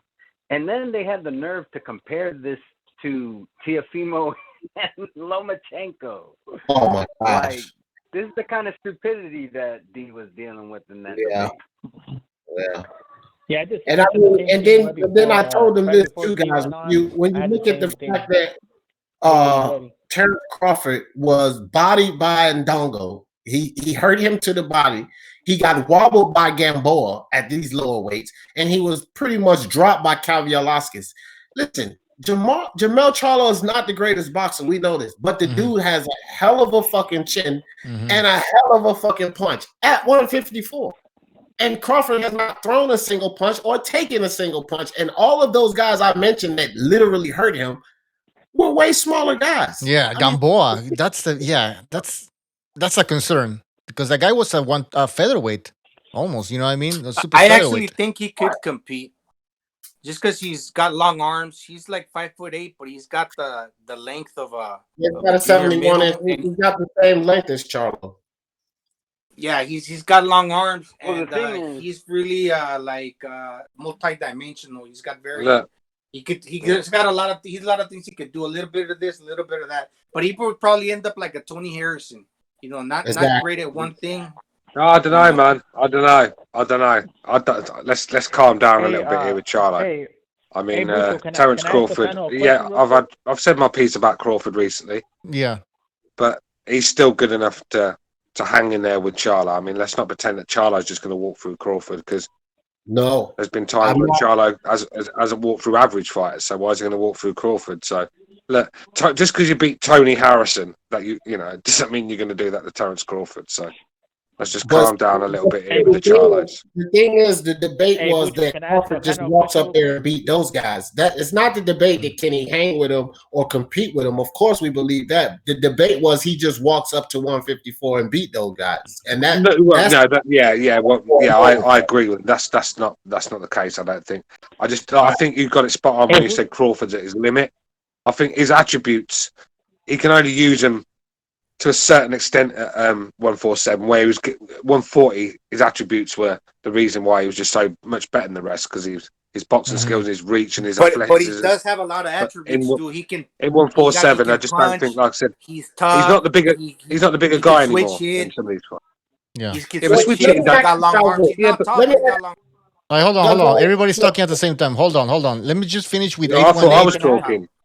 Yeah, Stu was talking, and then I don't know, there was an interruption there, but okay, let's just finish with 818 so we can move on. 818. Anything else?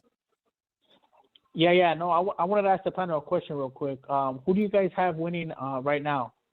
If Tank fights Ryan, right now. Tank. I would maybe have Tank Davis as a favorite. What do you think, guys? Yeah. Ryan Garcia, Tank Davis. Tank Davis. I would lean toward Ryan, and I'll tell you why I lean toward Ryan. His surroundings and the fact that I like his length, his dimensions. See, the reason Tank can't fight at 140 is because of his dimensions. He's too short and stubby. Ryan's going to be at 140 for sure. He's already got the length, but that check left hook, and you know what I mean? That shit is so fucking fast, and that kid sets it up well. And then with Tank Davis, he relies a lot on his athleticism, speed, and in my opinion, false power, because his power is not at all proven at 135. You know what I mean? And so if you're relying on athleticism and speed, I mean, Tank has skills, don't get me wrong, but he doesn't utilize them like we may have seen him in amateurs or early, because he's not doing anything to hone his skills. He's not fighting anyone to improve his skills. And at this point, I would say let's see what Ryan does versus Linares. But if Ryan goes in there and wipes out Linares, okay, I have to think ahead of Tank. Yeah, absolutely. That's I'm gonna have to say Ryan Garcia also, just because, like, similar to what D. Jefferson's saying, the size alone at 135, Tank Davis doesn't look to have the power that he carried at 130 or 126. And mind you, Tank Davis was bringing guys up from 118 and 122. He always had one division and advantage in size towards his opponents that he was able to KO. And Ryan Garcia is naturally a slightly bigger guy. He's 5'10". He's got longer dimension. He's just growing. That's the division he's starting out at. Right. And Tank usually enjoys a speed advantage. He doesn't have that speed advantage on Ryan. Yeah, you know what? I agree. I pick Ryan also. I just don't see Tank Davis's power at 135 yet. I mean, he had one fight and he couldn't even cut off a ring against a one-legged Gamboa. You know what I mean? So I mean, he went all 12 rounds with that dude, and that should have been a showcase fight where he should have taken him out earlier. But yeah, man, I think Ryan would probably edge that out as of now. But hey, man, thank you guys for the call. D, I'll see you later if you go on live. Thanks, guys. See you guys later. All right, thanks for the phone call. Take care. Yeah, remember Dogbo, how he got beat up by Navarrete? Dogbo's like 5'2", 5'3", Navarrete like 5'7". I just see, like you were saying, D. Jefferson, at 140, man, he wouldn't be able to compete. So his ceiling is 135, and he's struggling to make that weight. But granted, he still made it. Yeah, Adrian Broner 2.0. That's what Tank Davis is. But I mean, All the right. guy got talent. The guy got talent, but similar what the qualities that I saw in Tank Davis is like a young Mike Tyson. When Mike Tyson was 19, 20, 21, very fast and explosive. But Tank Davis is gaining that weight, and he's not that young anymore. He's not like the rest of these guys. He was touted as, like a young, up-and-coming superstar. Well, he's already about to be like 25. There are guys that are much younger. They're in much But you better know, shape. you know one huge difference, Gonzalo, with Mike Tyson and Tank Davis. I understand like the comparisons they make about the explosiveness and all of that. Mike Tyson, look at the guys he was fighting. They were taller, they were more rangy. Tank Davis is fighting smaller guys, bringing them up. So Tyson was doing that with guys essentially bigger and with better dimensions than him, where Tank Davis is doing this with guys that were smaller and less skills and dimensions than him. So it's not like that's right. And also you got to think that Mike Tyson was successful because at the time when he was 20, 21, he was a consummate professional. During those 5 years that he gave us, that half a decade, he was like very dedicated. One thing that Tank is not. So those fast reflexes that a young guy possesses, when you're not in shape and then you're getting older, he's already 25. We can't really make those comparisons anymore because the train is slipping away. He should have stopped Gamboa. That's for sure. That was the whole point of getting Gamboa in the ring with him to get a spectacular knockout. He couldn't get it. Well, yeah. Because he had one leg, but inability Gamboa to had been down like 13 times, but nobody had ever put him away except Terence Crawford. But the fact that this is like a way older Gamboa with gray hair and one leg, yeah. Yeah. It also Hey, can I throw a little conspiracy theory out there? Oh, go ahead. Yeah. Here I have a conspiracy theory. I honestly think that Floyd Mayweather gets these guys to try to control their careers in the sense where they can't surpass him. Because if you notice, a lot of these guys that he is a promoter of, they have a lot of talent and a lot of potential, but they don't really seem to reach that potential. And he doesn't really do a good job of even promoting them. So to me, it's almost like, we all know that Floyd has a ego. And I honestly think that he's perfectly fine that all his guys don't even get anywhere near surpassing the level that he was at. Maybe, I don't know. Yeah, that does come to mind. Yeah, it had crossed my mind too. Yeah. I doubt it, but yeah, it's a conspiracy. Hey guys, we have. Hold on. I admit it's a conspiracy theory, though. We got T-Tone. T-Tone, is that you? Hey, what's up, man? What's up, Lucho? What's up, man? Listen, Johnny Boy's gone. He's in the chat, but he's not longer in here. So. Man, Tito Lito. Hey, man. Hey, man. I want to kill two birds with one stone. I get to say hi to my buddy D, and I get to wax Johnny's ass too. Get his ass up there. What's going on now? Why are you fighting with Johnny all the time? I waxed his ass last time, right? So I went to his show and I typed him to meet me at BDA so we can have a debate. He can hop on there, click the button on the computer.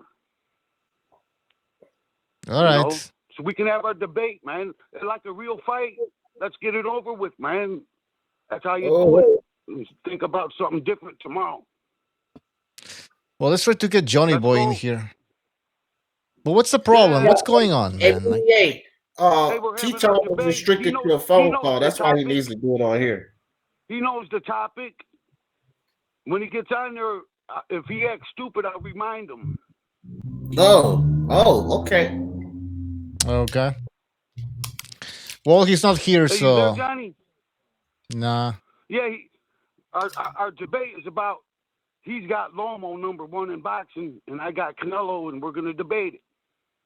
Now he's going to hide on me again. Bro, hey, Big Mouth, bro, you come on here when I ain't up on here. What you got to say, you fucking goofy 50-year-old fucking faggot, maricon motherfucker? What's up, bro? All right, let's calm down. Hey, that's how you. Okay, Lomo's #1 from what you say, huh, Johnny? You can make a good case for Canelo as well. Hey, why do you got Lomo number 1, Johnny? Because I think he's number 1. Why? And I'm going to tell you why Because I got Canelo number 1.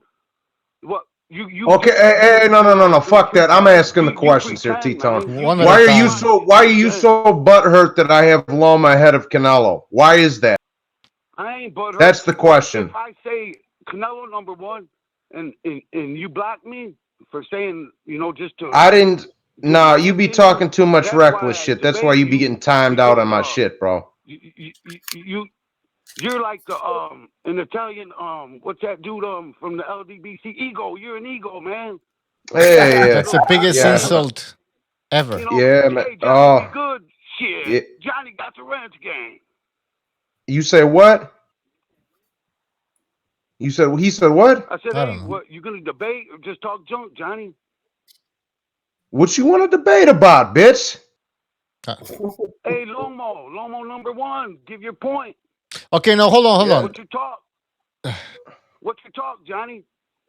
Johnny, just give a few points. Give us. He's a fucking unified 3-division champion. I mean, he's what's your pound for pound list, T-Stone? Let's hear it.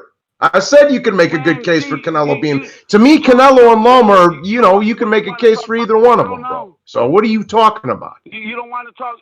You don't want to talk Lomo's number 1. What did I just say, Bucho? Come on, man. T-Tone, is it impossible for somebody to T-Tone? Is it impossible for somebody to have Lomachenko as a number 1 pound for pound boxer? Like, is that out of the question for you? Hey, then let's hear Johnny say that. Don't speak for Johnny Bucho. Like Johnny. I just answered your fucking question, bitch. Hey, bitch, I said I just answered your question. I said you can make a case for either one of them being pound for pound. And don't act like I'm crazy for having it that way either, bro. A lot of other people do. A lot of more knowledgeable people than you, my friend. So T-Tone, just accept the fact that Johnny has Lomachenko as number 1. It's fine. I mean, it's not a crazy opinion, right? Hey, but if someone gives Johnny a different appointment, you don't have to block him and say you're a fucking idiot, right? Mark, correct me if I'm wrong. Don't you have Canelo pound for pound number 1? That just shows he talks junk. All right, bro, we're gonna move on. Listen, I just said you can make a case for either guy. You can't get to the fucking point, T-Tone, because you don't have one. You can make an argument for either guy. Number 1, I got 53 of them. I got 53 points. 53. Johnny, I heard you say, hey, for someone to send you some good shit, man, I would send you some, like your buddies. If you got caught with it, you would probably tell on me. What's the call with what? Wheeler. Call with what? Well, hey, if I got caught with what? So I'll let you go out. I don't know. I think he's talking about weed or something. Junk, I don't know. Oh, bro, man, I was selling that shit when you was a fucking thought in your daddy's dick, boy. Keep your mouth quiet. Respectful comment.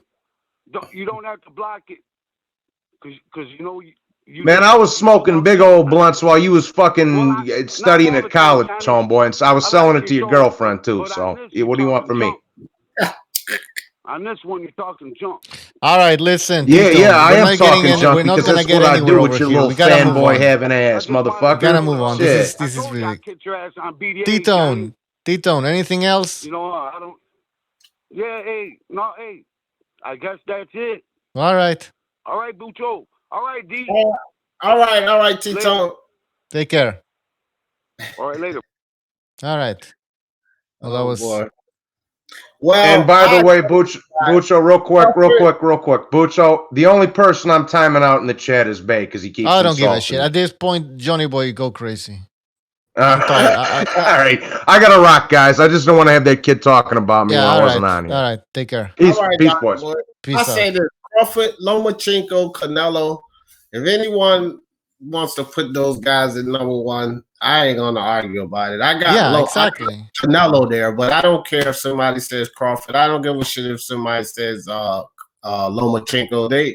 They deserve to be talked about and what they're doing. So I think Lomachenko and Canelo probably should edge out Crawford because although Crawford wants to do more at 147, he just hasn't yet. But he does have that 4-belt undisputed under his name, so you know. Yeah, that's true. But still, I mean, Crawford hasn't fought any legit welterweights so far. Right. So And that's why I got to put Loma. Cavaliuskas is a good one. Yeah, but it's not a pound for pound win, you know. So yeah. But anyways, we have Unrivaled Boxing Talking News. Mark, are you there? He's been waiting for a while, I think. Mark. All right. I don't know. Well, he just dropped. I gotta take a piss really bad. Where's your jug at, Bucho? I'll be all BDA. What's that? Where's your jug at? You don't got the jug under the table? Yo. Oh, no. What's up, Mark?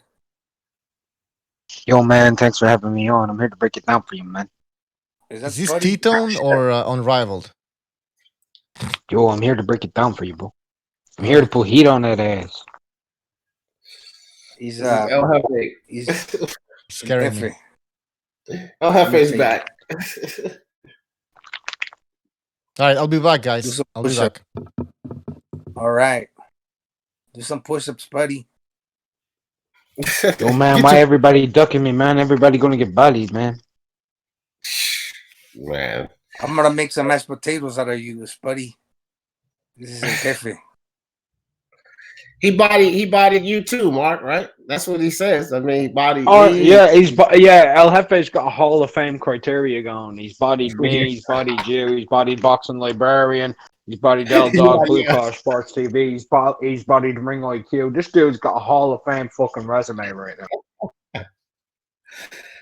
Dude's gotten bodied every platform he's gone to. I'm telling you right now, man, the dude's been more used than the prison condom.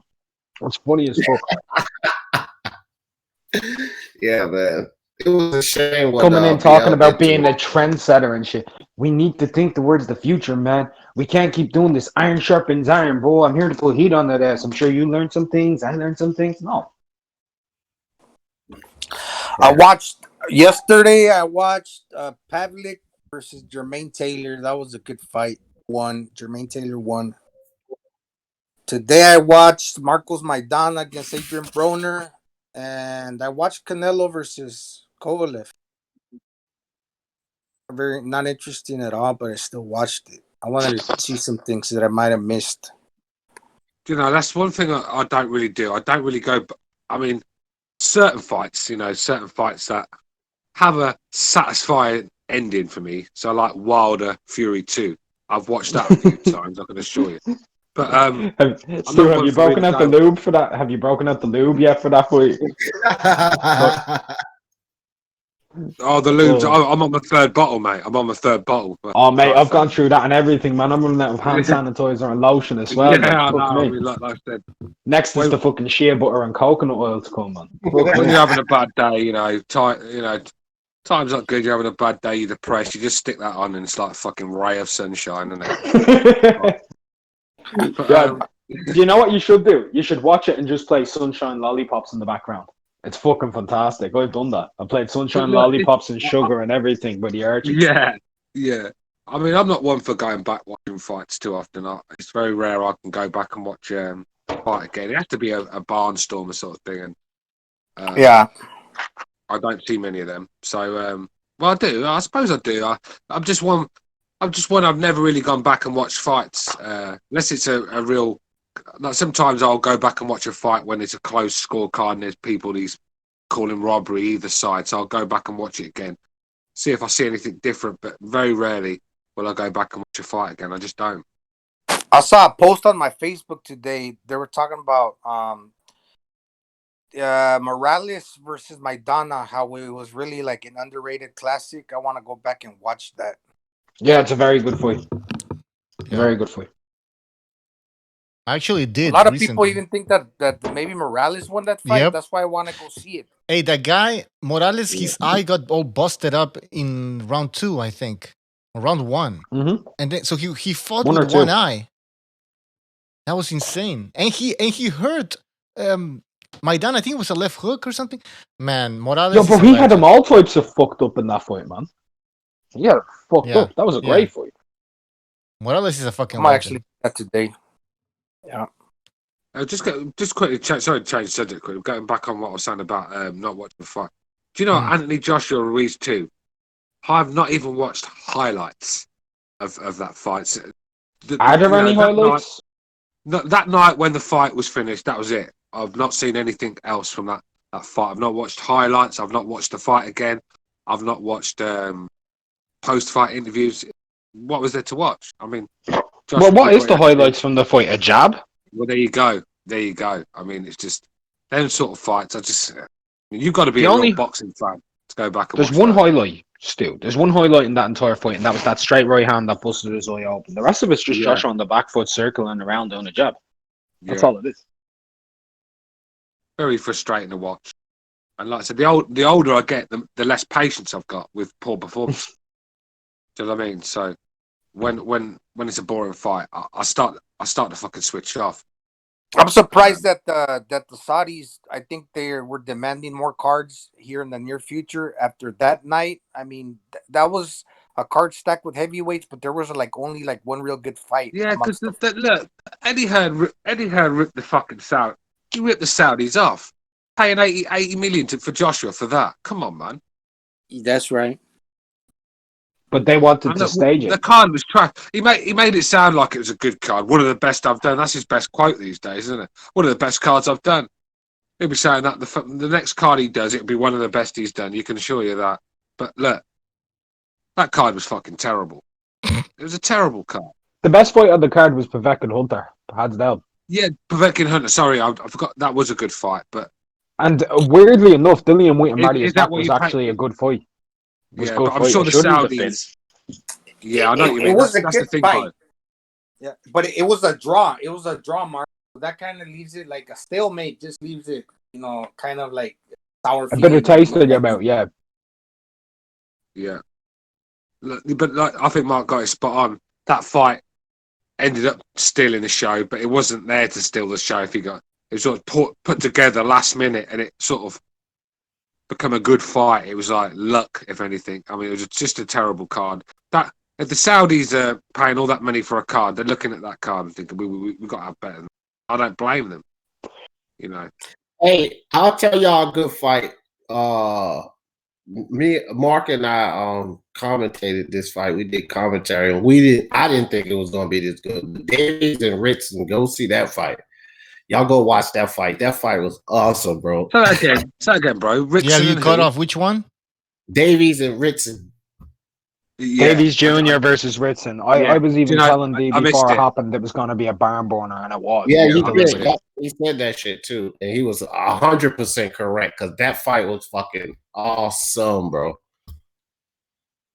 Yeah, I mean, I think I had a chick round that night. I mean, look, I don't mind putting the box when it's a good fight. The chicks will sit there and watch it, but when it's Ritson, I mean, it's going to be a hard one to convince her with, isn't it? So I missed it that night. Sometimes I do that. It wasn't a card I was getting up in the morning with butterflies for. Let's just say that. So, but that was actually a very good card last year. I actually rated it my British card of the year, man.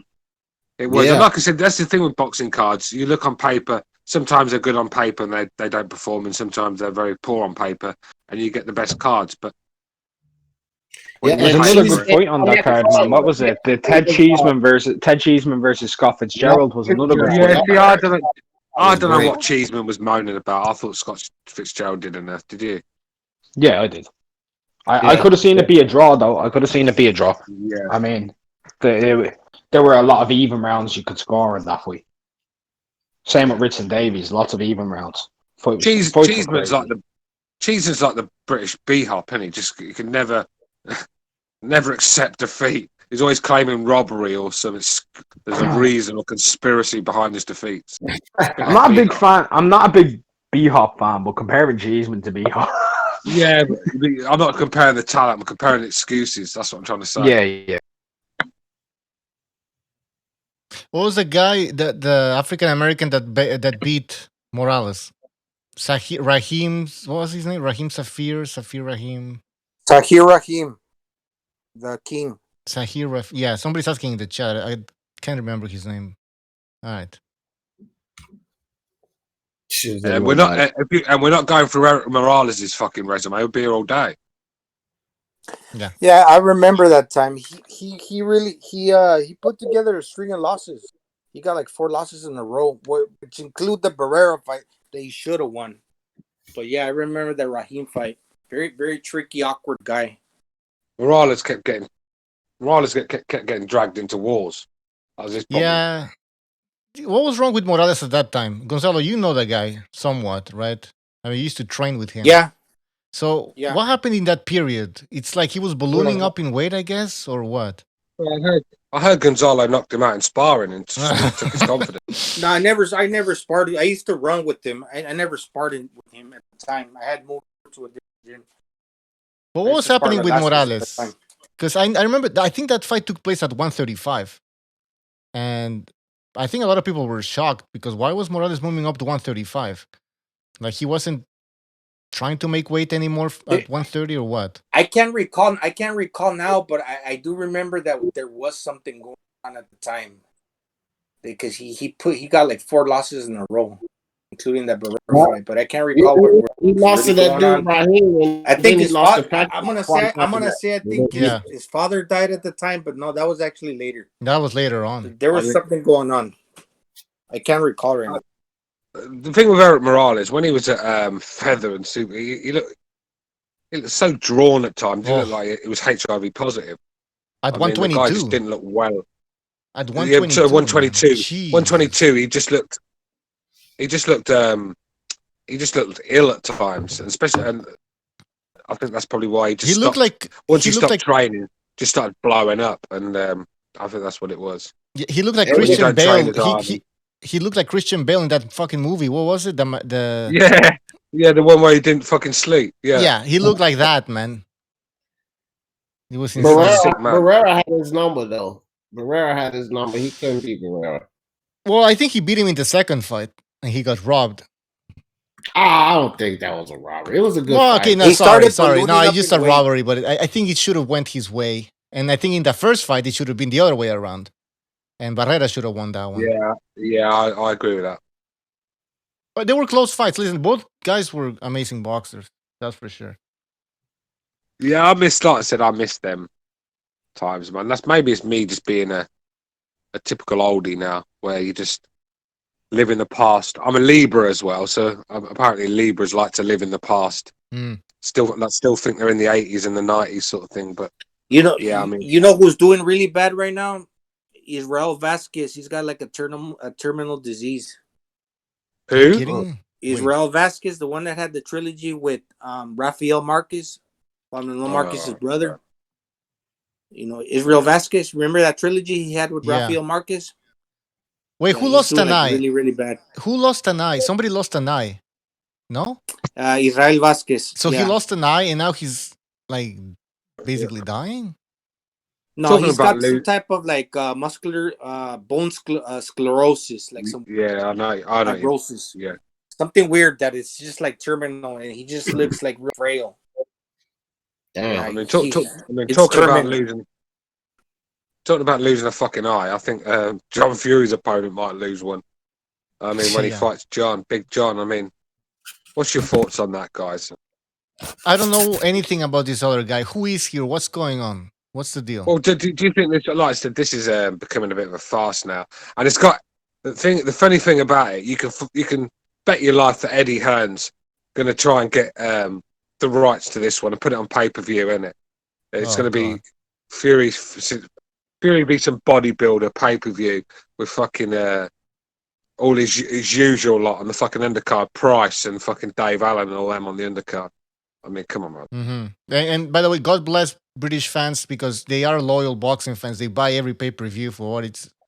It appears like they buy a lot of pay-per-view, so they're gonna make this a pay-per-view because they know. Yeah, they will. Eddie Hearn, it's got Eddie Hearn written all over it. I mean, because I don't know if Frank, mind you, I don't know if the Furies will work with Hearn or not, but I bet he's calling there trying to get the rights. He's a fucking cornball, isn't he, Hearn? I mean, let's be real, he's a cornball, so it wouldn't surprise me. Look, I like Big John, but do I want to pay to watch him fight? Not really. I mean, what is he, fucking 56? Well, what if he has a good undercard? What? Yeah, what? Yeah, but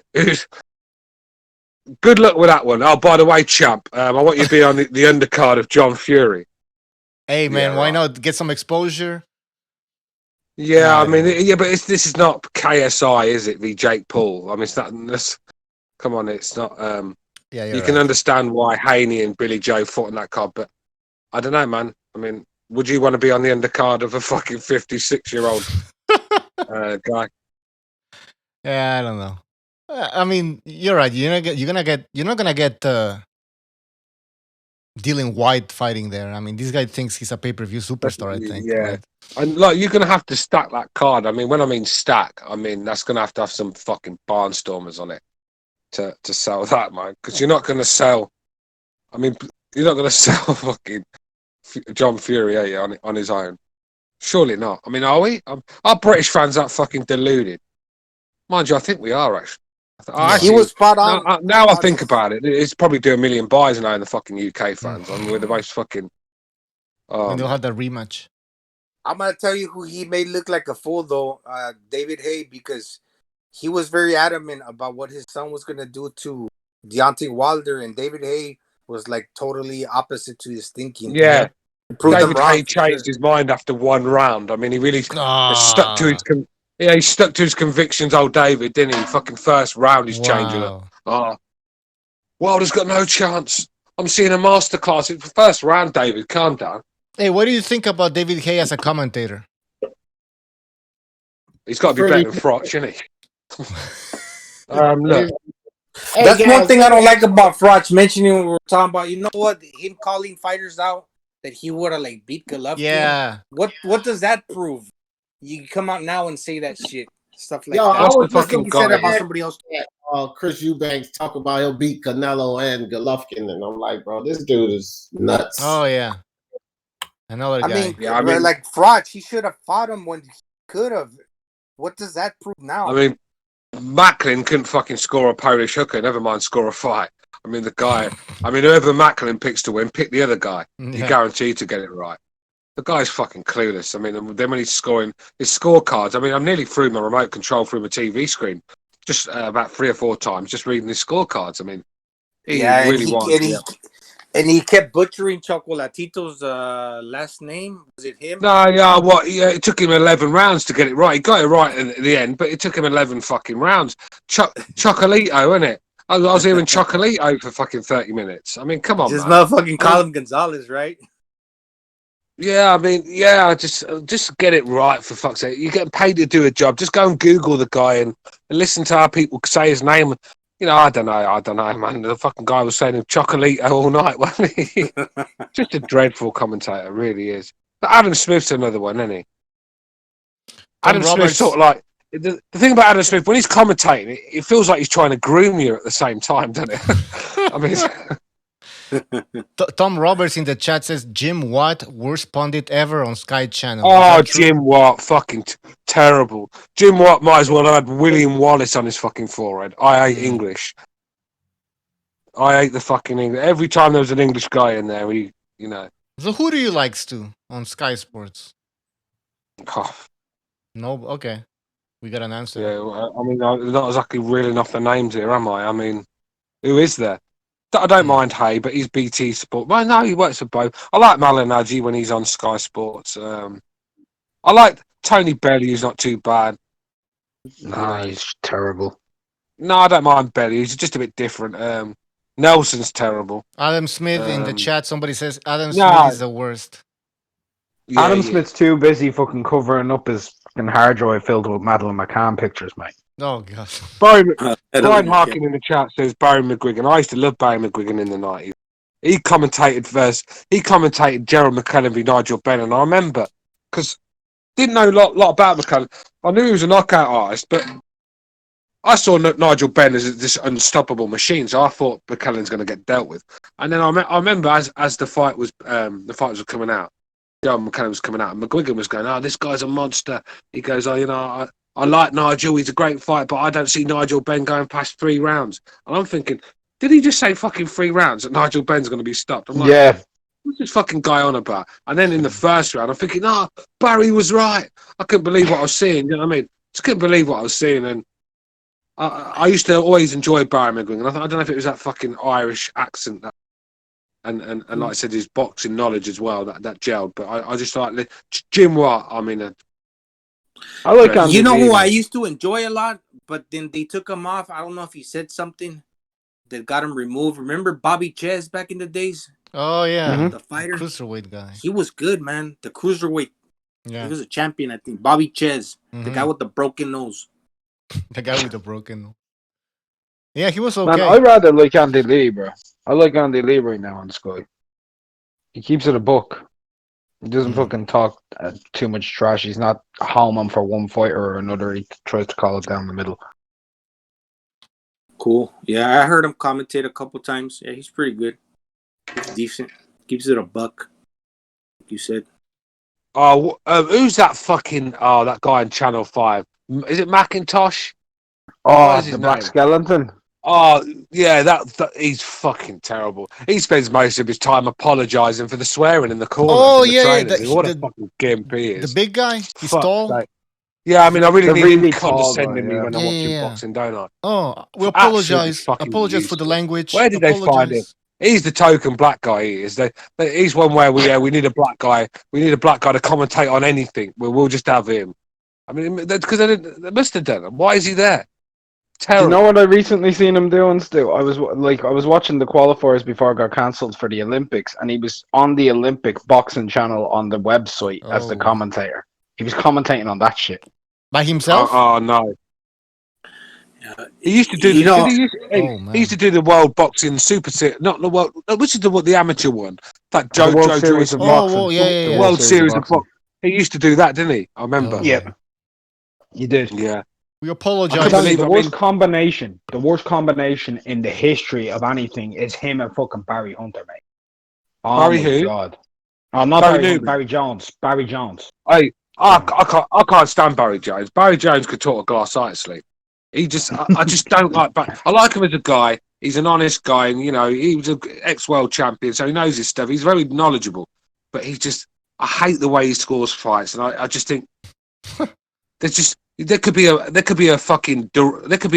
Hearns Hagler going on, and this fucking guy's just talking in like first gear, and he's just all dull and I mean, there's just no excitement in his voice. That's one thing about the Americans commentators I like. They do get into it, don't they? They get all hyped up and they get you into the fight. Barry Jones is putting you to fucking sleep. Hawker Mustang says, "What about Sean O'Grady? Remember that, Gonzalo? You probably remember him and DJ Sean O'Grady, yeah, I recall him. DJ. Yeah. That was what was it? Fox Sunday Boxing or something. It was like Fight Night Fights. What? Yeah, what's you guys' thoughts on Mauro Ranello, man? El Fuego, Mauro this Ranello. fight's El Fuego. I don't know. He was good in Pride Fighting Championship, but in boxing, I don't know. It's a little bit over the top. Bro, I'm just saying. I've watched him. Yeah, that dude don't know an uppercut from his penis. They really don't. He can't call a shot to save his life. I haven't seen anything so bad. Dude lands a double uppercut and he calls a double jab. And he said, it's an amazing fight when they're posturing for 40 seconds. No, but that's I'm yeah. just They sitting probably there like, tell him. what's he on? Yeah, Tuesday night. but that's Tuesday his job. night fight. Go ahead. No, Tuesday night. Teddy fight. Atlas is Oh, Teddy yeah. Atlas is a good commentator. I like listening to Teddy. And what I don't like listening to is having some fucking female squeaking on the mic with her big tits out, trying to fucking. I mean, come on, man. I watched what was it? I watched a fight on YouTube. It was obviously in America, so don't know what channel it was. It wasn't one of the big ones, but they had this female commentator, not the one that not the Asian girl. What's her name from Top Rank? That's Conte, Cynthia Conte. Then the other one's Christina Pontier. She's not Christine, that one. She's not too bad at her, but this one was absolutely dreadful. You just knew she was there for quotas, wasn't it? Oh, we need a female. That's the problem. Let's go to the equestrian. Let's go to one of the equestrian commentators and ask her to do it. If there's any female who doesn't belong in this sport, it's Heidi fucking Angel. She needs to get the fuck out of here. She is the worst. Who's man. that? She is the worst. That's that bitch who was doing fucking Wilder versus Fury 2, yeah, and they were having the press conference, and she goes up to him.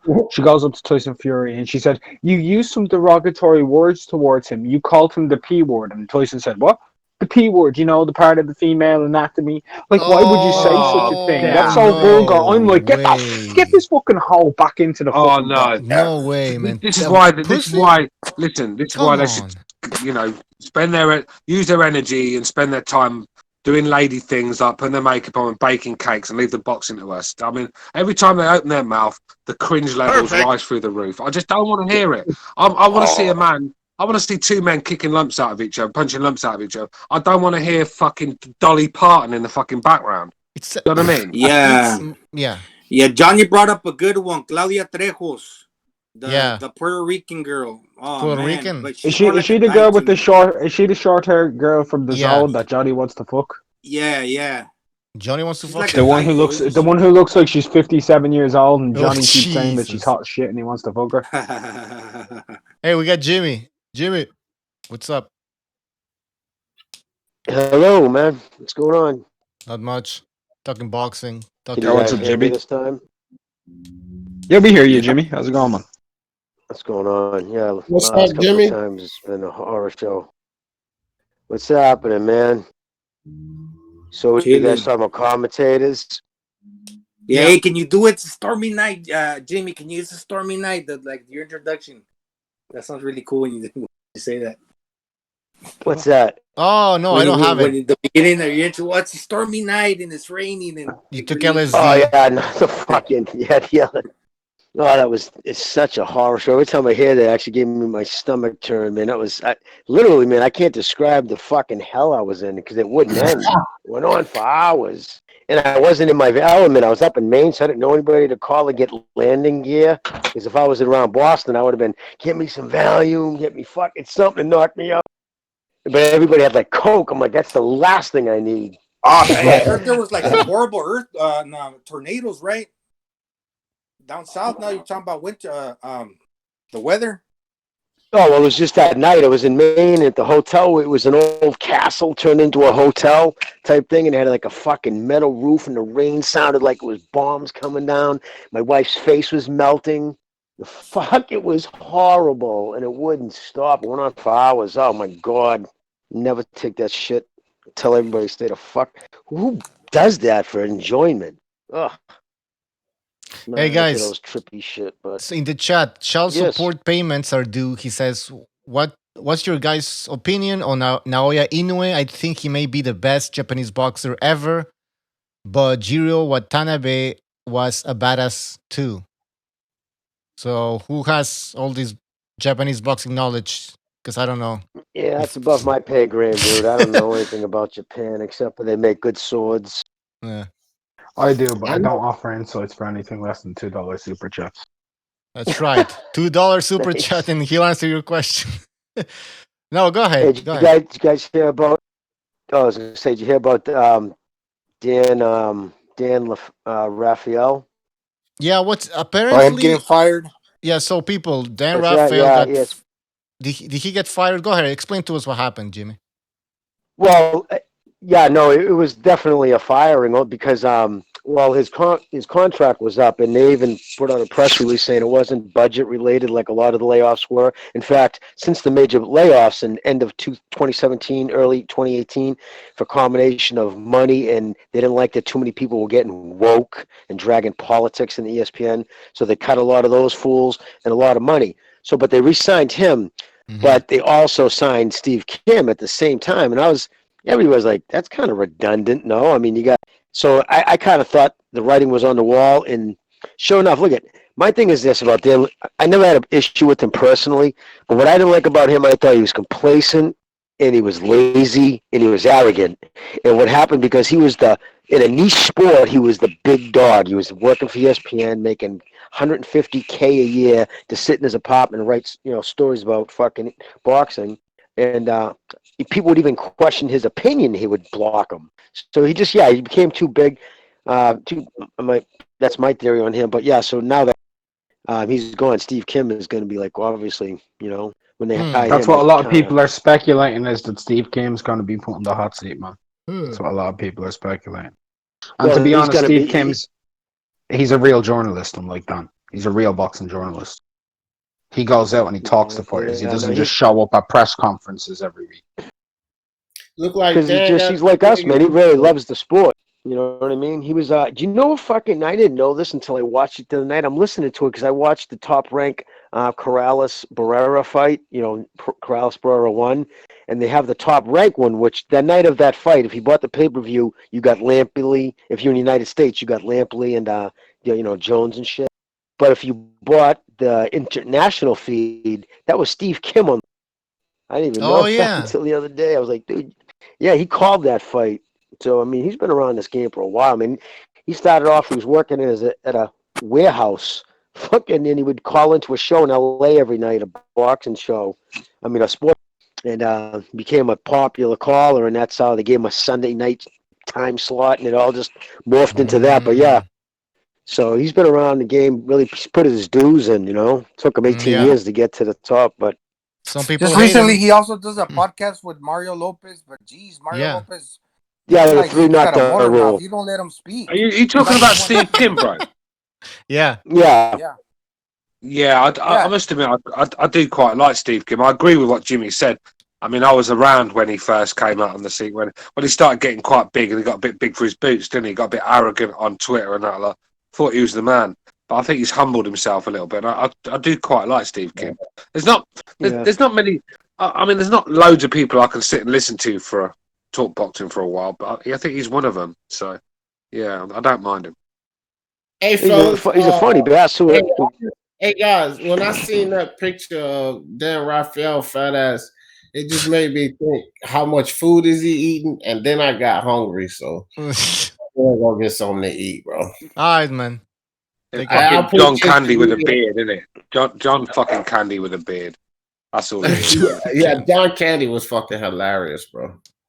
Yeah. All right, guys. Well, also too, he was bumping heads a lot with fucking Top Rank, and when what really was the driving force behind Bob not liking him is when Manny Pacquiao Mayweather was like 3 years into that bullshit of them not making the fights, and then Dan Raphael put out an article saying it was 100% on Bob. He was the one not trying to make the fight. Oh yes. Yeah, Bob took that wicked personal because he was putting a lot of time, a lot of effort in to try to make that. And it was Floyd, obviously Floyd dragging it out, waiting for fucking Manny to get a chink in the armor. And once he saw him fucking get knocked out, Jimmy, and then he saw him not knock a few other people. Yeah.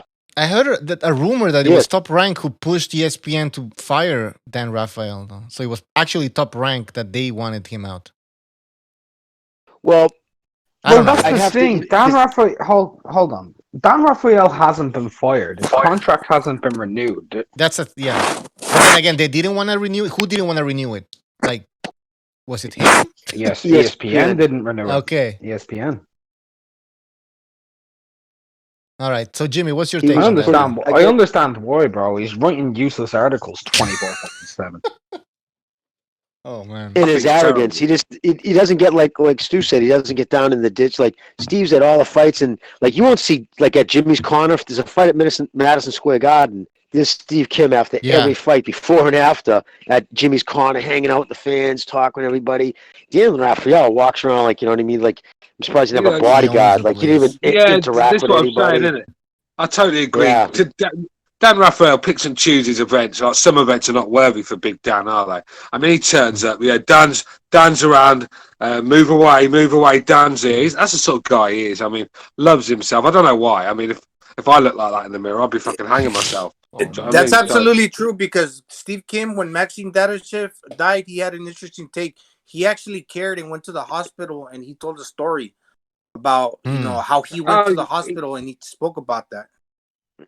He's the Jim Acosta of the boxing community, isn't he? I agree. No, he's got a fucking. I'll tell you, he shocks me with his. He's got a encyclopedic memory about certain dates. So I'll say a date, just joking around. We're trying to trump him, like just trying to say these fights, and he would bump up, say the date and shit. I'm like, dude, how do you do that? He's like, I don't know. It just comes to me. So yeah, it's obvious he's got the right memory for that type of shit. But yeah, and plus Mario, the reason why that's good. Obviously, when you got Mario Lopez, he does that he's a celebrity, and so he's got the weight to pull the celebrities in. So yeah, no, I'm happy for him. Steve's a good dude. He works hard. So, but Dan's out. So I don't know where. People are all saying, "Don't worry, Dan will land on his feet." Where's he going to go? Jimmy, have they actually got rid of Dan Raphael then? Yes, it's Dan Raphael. Well, they didn't re-sign him. Yeah, his contract was supposed to be re-signed this week. Look, how many donkeys do you want to carry? You've got fucking Skip Bayless there. You've got Stephen A. Smith.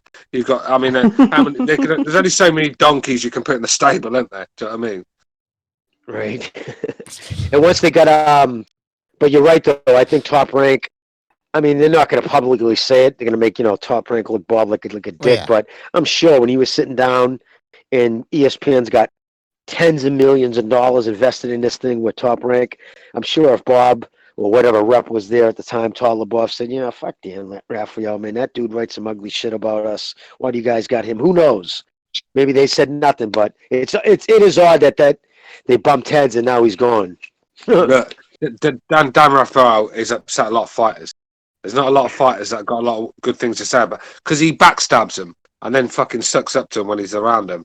And a lot of fighters see through that. Just not a light guy in the boxing community. And he just seems to see something different to everyone else. I mean, when he had Wilder up, he had Wilder beating Fury, didn't he, in the first one? I mean, oh, for fuck's sake, mate! He had Jarrah Horde beating Julian Williams. Yeah, this is what I'm saying. I just think his scorecard. I think he's playing the devil's advocate at times just to be a fucking arsehole. And I'm just seeing through. I just don't like the guy. And let's be real.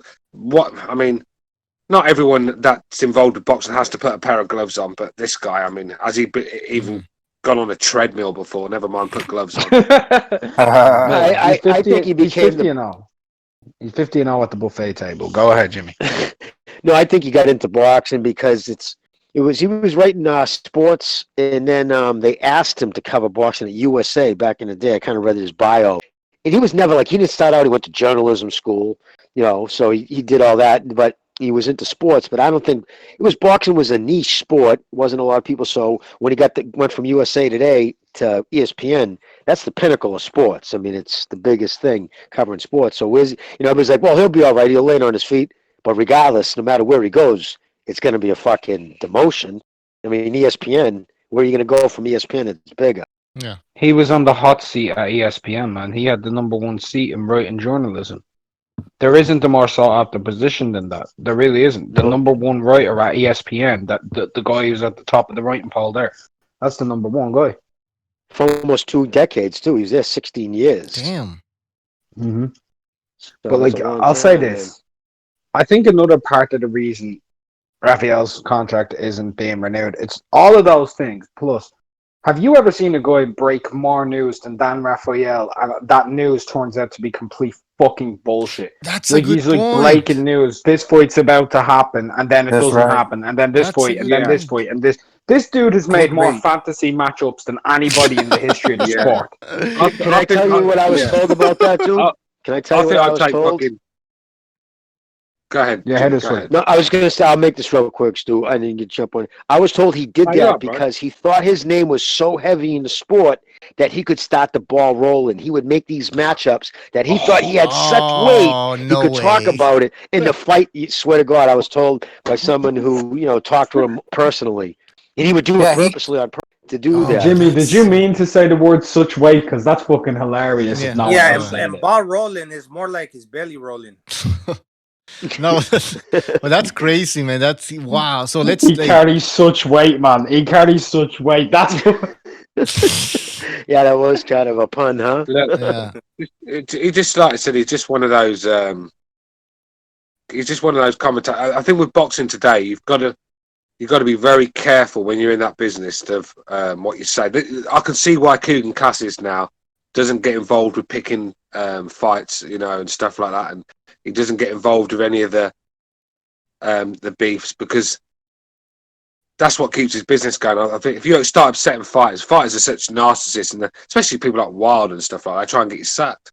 Fighters just don't like any criticism, any sort of bad things said about them, and they will try and get you out of boxing if they've got enough power. I mean, they Same can with soon promotional companies, man. Like, I mean, they won't even give you a media pass if you've picked against one of their fighters. Yeah. Look at PBC. PBC denied Steve Kim. Well, didn't even deny him. He didn't even request for credentials. They actually emailed him, telling him don't bother to apply. They will not credential him. I wonder what they do now. He's the head of ESP. He's the top writer at ESPN. I wonder if they're still going to try to bar him from their events. What about Klitschko? What about Klitschko's fucking promoter banning Kugan Cassius from Wembley Stadium when he fought Joshua? That was funny, though. That was funny. Yeah, it was funny. Like, I mean, look, didn't Kugan call him like an Oompa Loompa cockhead or something? Hey, Kugan, it was like someone had fucked his wife or something.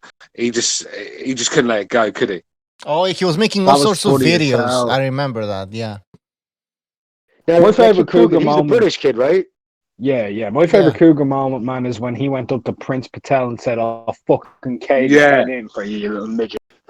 Yeah. To be fair, I think he would do that to Prince Patel. I'd like to see him to do it because someone's got to do it. Because he's a right. People need to remember, man. Coogan had him shook. Prince Patel went into a fight where he was the favourite and got knocked the fuck out. Coogan had him shook. Oh, yeah. Coogan took his soul without even throwing a punch. Now, he's Eddie Hearn's boy, right? Isn't he friends with Eddie Hearn? Yeah, he's the one that. He's the one. Bellboy. He's the biggest channel. He's the biggest channel in boxing, without a shadow of a doubt. Yeah, he is, huh? Yeah. Yeah. IFL TV is massive, man. It's massive. Those dudes have done over 2 billion views, I think. Yeah, I think he was Bunny bragging to Billy Joe Saunders that his business is worth like 15 mil or something. Well, but I've seen about events. Stu, I've seen about events wearing Tom Ford leather jackets and Rolex watches. Like, the dude's dressed better than fucking Derek Chisora. Oh, he's got paper. He's got fucking paper. Coogan has, mate. He has. But how many views did you say, bro? It's roughly about 2 billion plus. Oh yeah, no, he's got that kind of. He's got paper. He's got paper. Yeah, he's got yeah. The thing is, though, the thing is with Coogan, you could stick a 50 grand. You could stick a 50 grand jacket on him. He still look like a cunt, wouldn't he? Sort of thing, you know. It just doesn't look. He doesn't wear clothes very well. Let's just say that. So even though he's probably got a £600 pair of jeans on, but it looks like they're Wranglers. The way he wears them, sort of thing. Nah, man, they look like Primark jeans, man. Don't even give him Wranglers, man. Don't even give him Wranglers. He's not exactly a fashion icon, is he? But look, he's made a lot of money. What happened between him and that James Helder? Do you know? Man, that's something that's been a mystery for a lot of people. Like, nobody knows. Nobody knows exactly what happened there, man. Do you reckon he did? I think he did Helder a wrong, didn't he? I think he done him a wrong. I think there's some type of extortion shit there, possibly. Yeah, I think he scammed. I think he might have been scamming James, innit, and had a big row. Nah, who cares? They're both hey little guys, sex pills. In the chat, SSB28 is asking, what about Eli Segback? That's true. Where is this guy going? How long has he been on YouTube?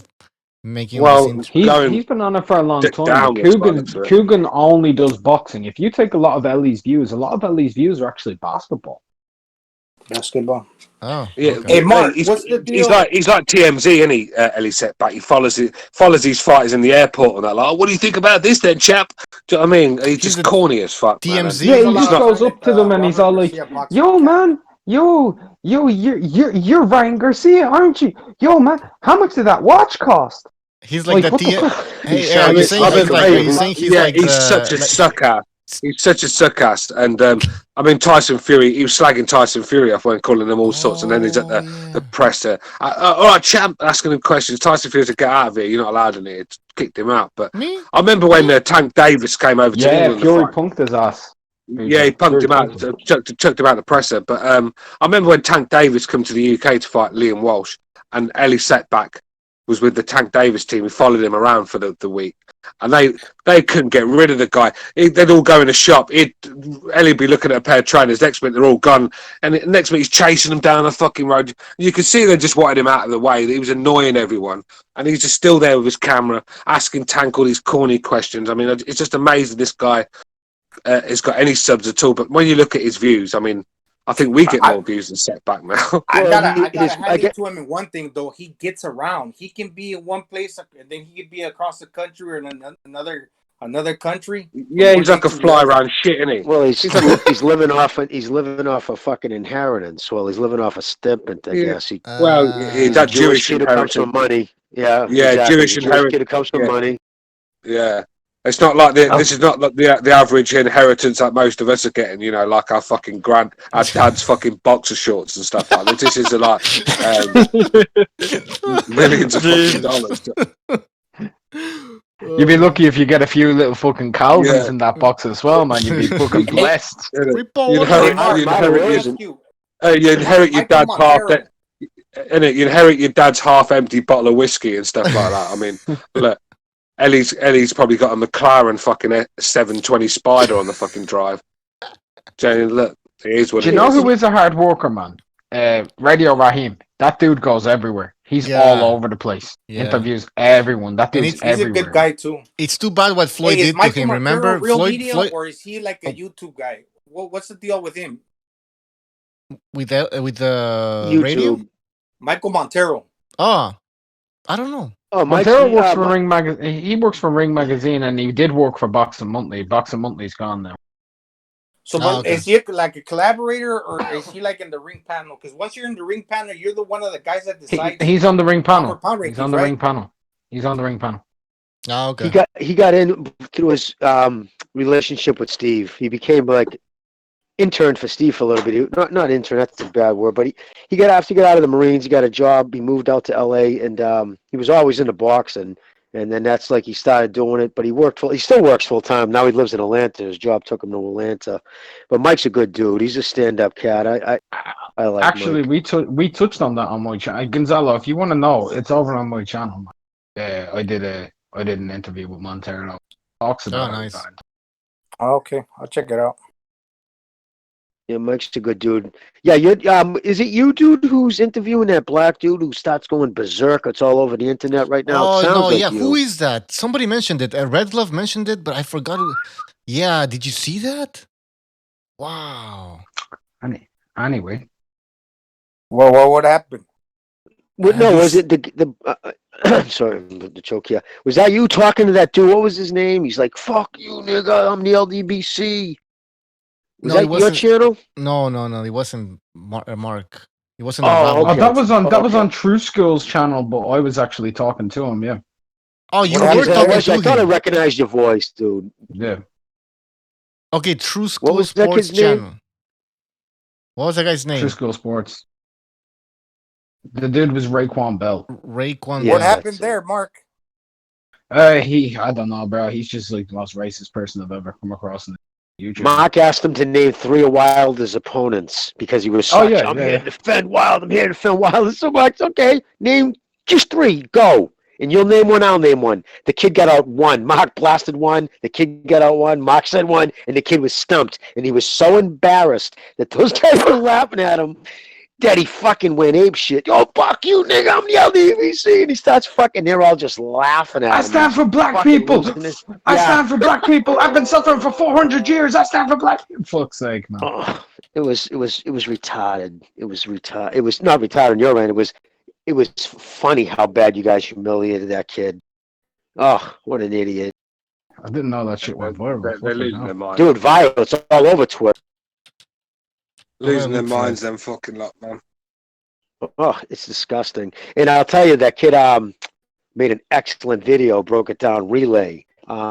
King Ring IQ. Ring IQ. He did a video about that. Just last one out, the psychological makeup of Wilder fans, and he used your video. He uses that video and breaks it down, Raycon, and he breaks it down and explains how what these kids do is because Wilder's black, they're insecure. So what they do is they don't see him as a fighter, they don't see him as a boxer. In fact, they don't know him, and they use your video to prove that point that they don't even know these guys. They're just there strictly about race. That's all it's about. Yeah. So yeah, that's a pretty good video, and he uses that.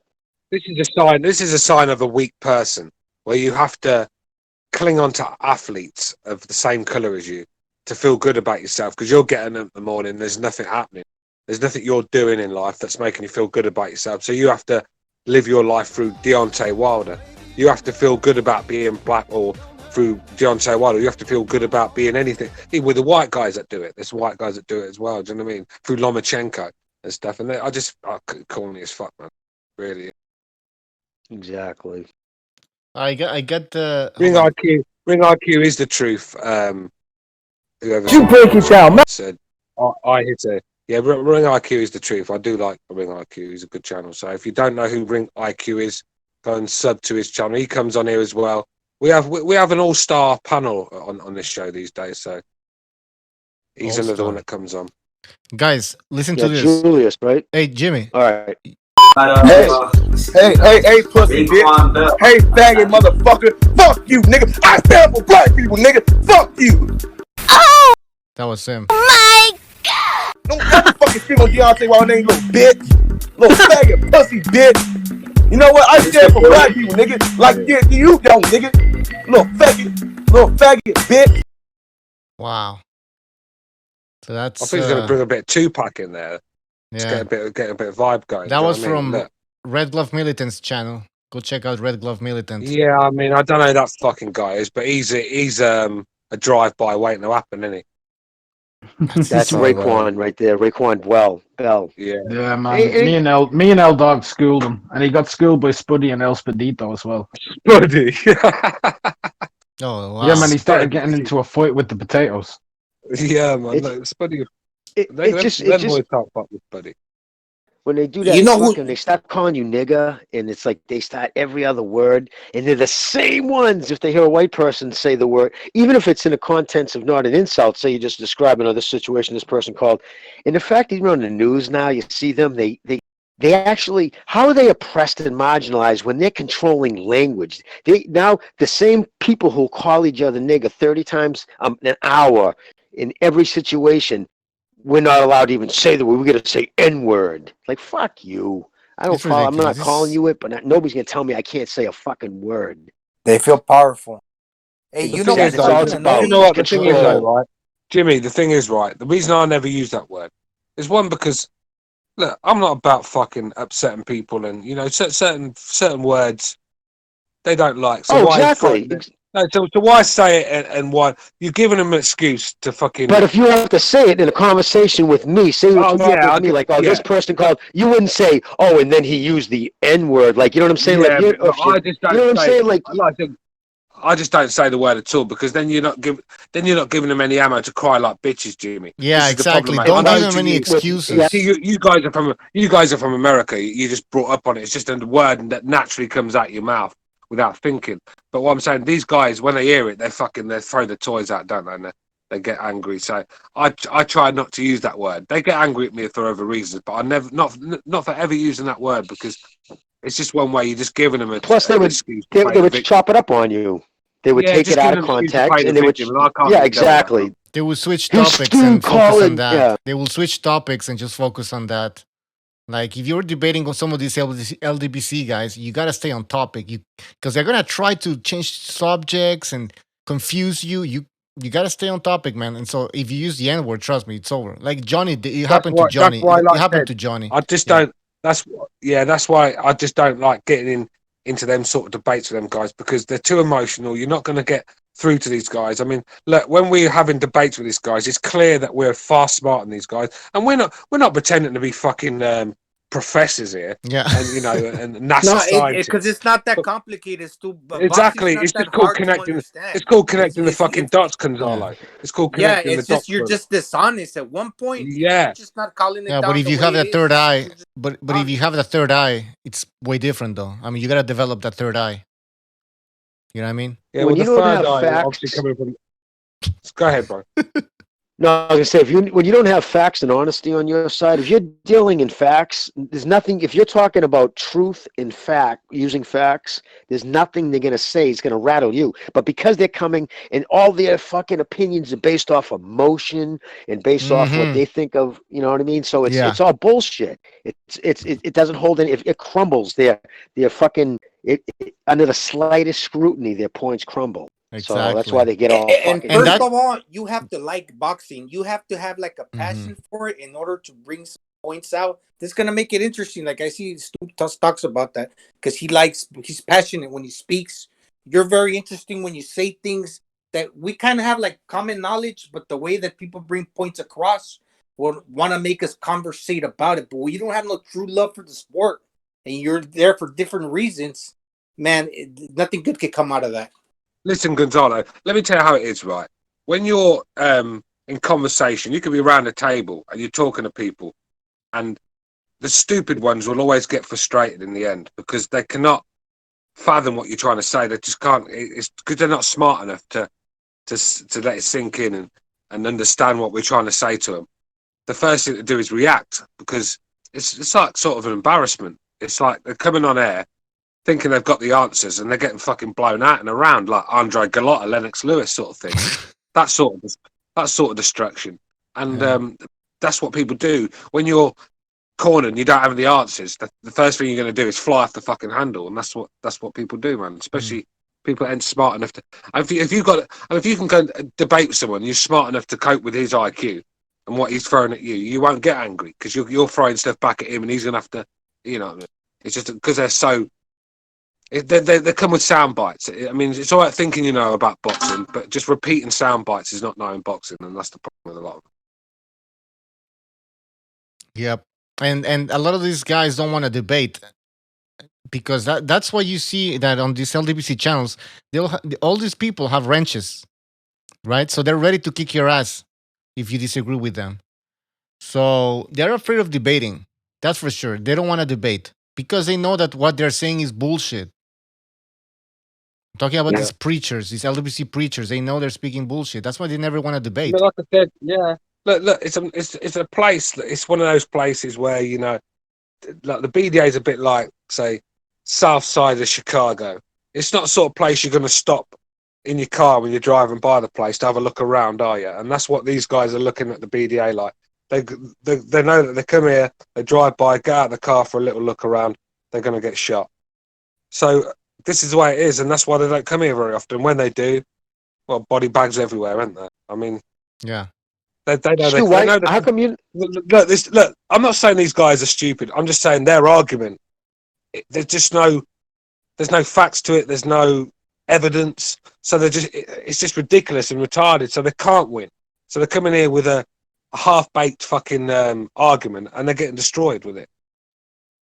Now, Stu, are you kicked off Twitter, or do you just not bother with it? Listen, mate, I've got enough heathens to deal with on the BDA chat. Do you think I need to be on Twitter as well? No, I didn't know if you were and you got kicked off, because they kick everybody off so easy. Listen, now. I've even shut my Facebook down. I keep the Messenger open for my booty call sort of thing, but the Facebook's down. I'm just not a social media guy anymore. I mean, as you can see, I don't have a lot of patience with people. So the less But people you're not also putting out content. You're not also putting out like conspiracy theories or far-fetched bullshit. And my thing is this: if you're gonna do that kind of shit, you're gonna put out these videos calling Steve Kim a racist, and he makes like 78 Sports makes these 20-minute videos on Steve Kim, and then the fucking fact that you won't even go on Twitter because he'll only live in that echo chamber because they will come to Twitter because they know they'll get eaten alive. I mean, King Pharaoh or that Pharaoh kid in Blue Blood Boxing, I guess, has a Twitter page, but he never interacts with anybody. My thing is this: if you're going to put out that kind of content and you're calling yourself the new media, but none of you motherfuckers fuck with Twitter, why is that? And I'm going to say that I'm talking about the LDBC. Yeah. Hey, can I say something? Media, Can I say something? I mentioned that, in these LDBC channels, they basically censor you if you try to ask a question. And I said that everybody has a wrench. Now, here's Johnny Boy timing out Bay Area Boxing, who's a kid. Right? That guy's a kid. He's a child.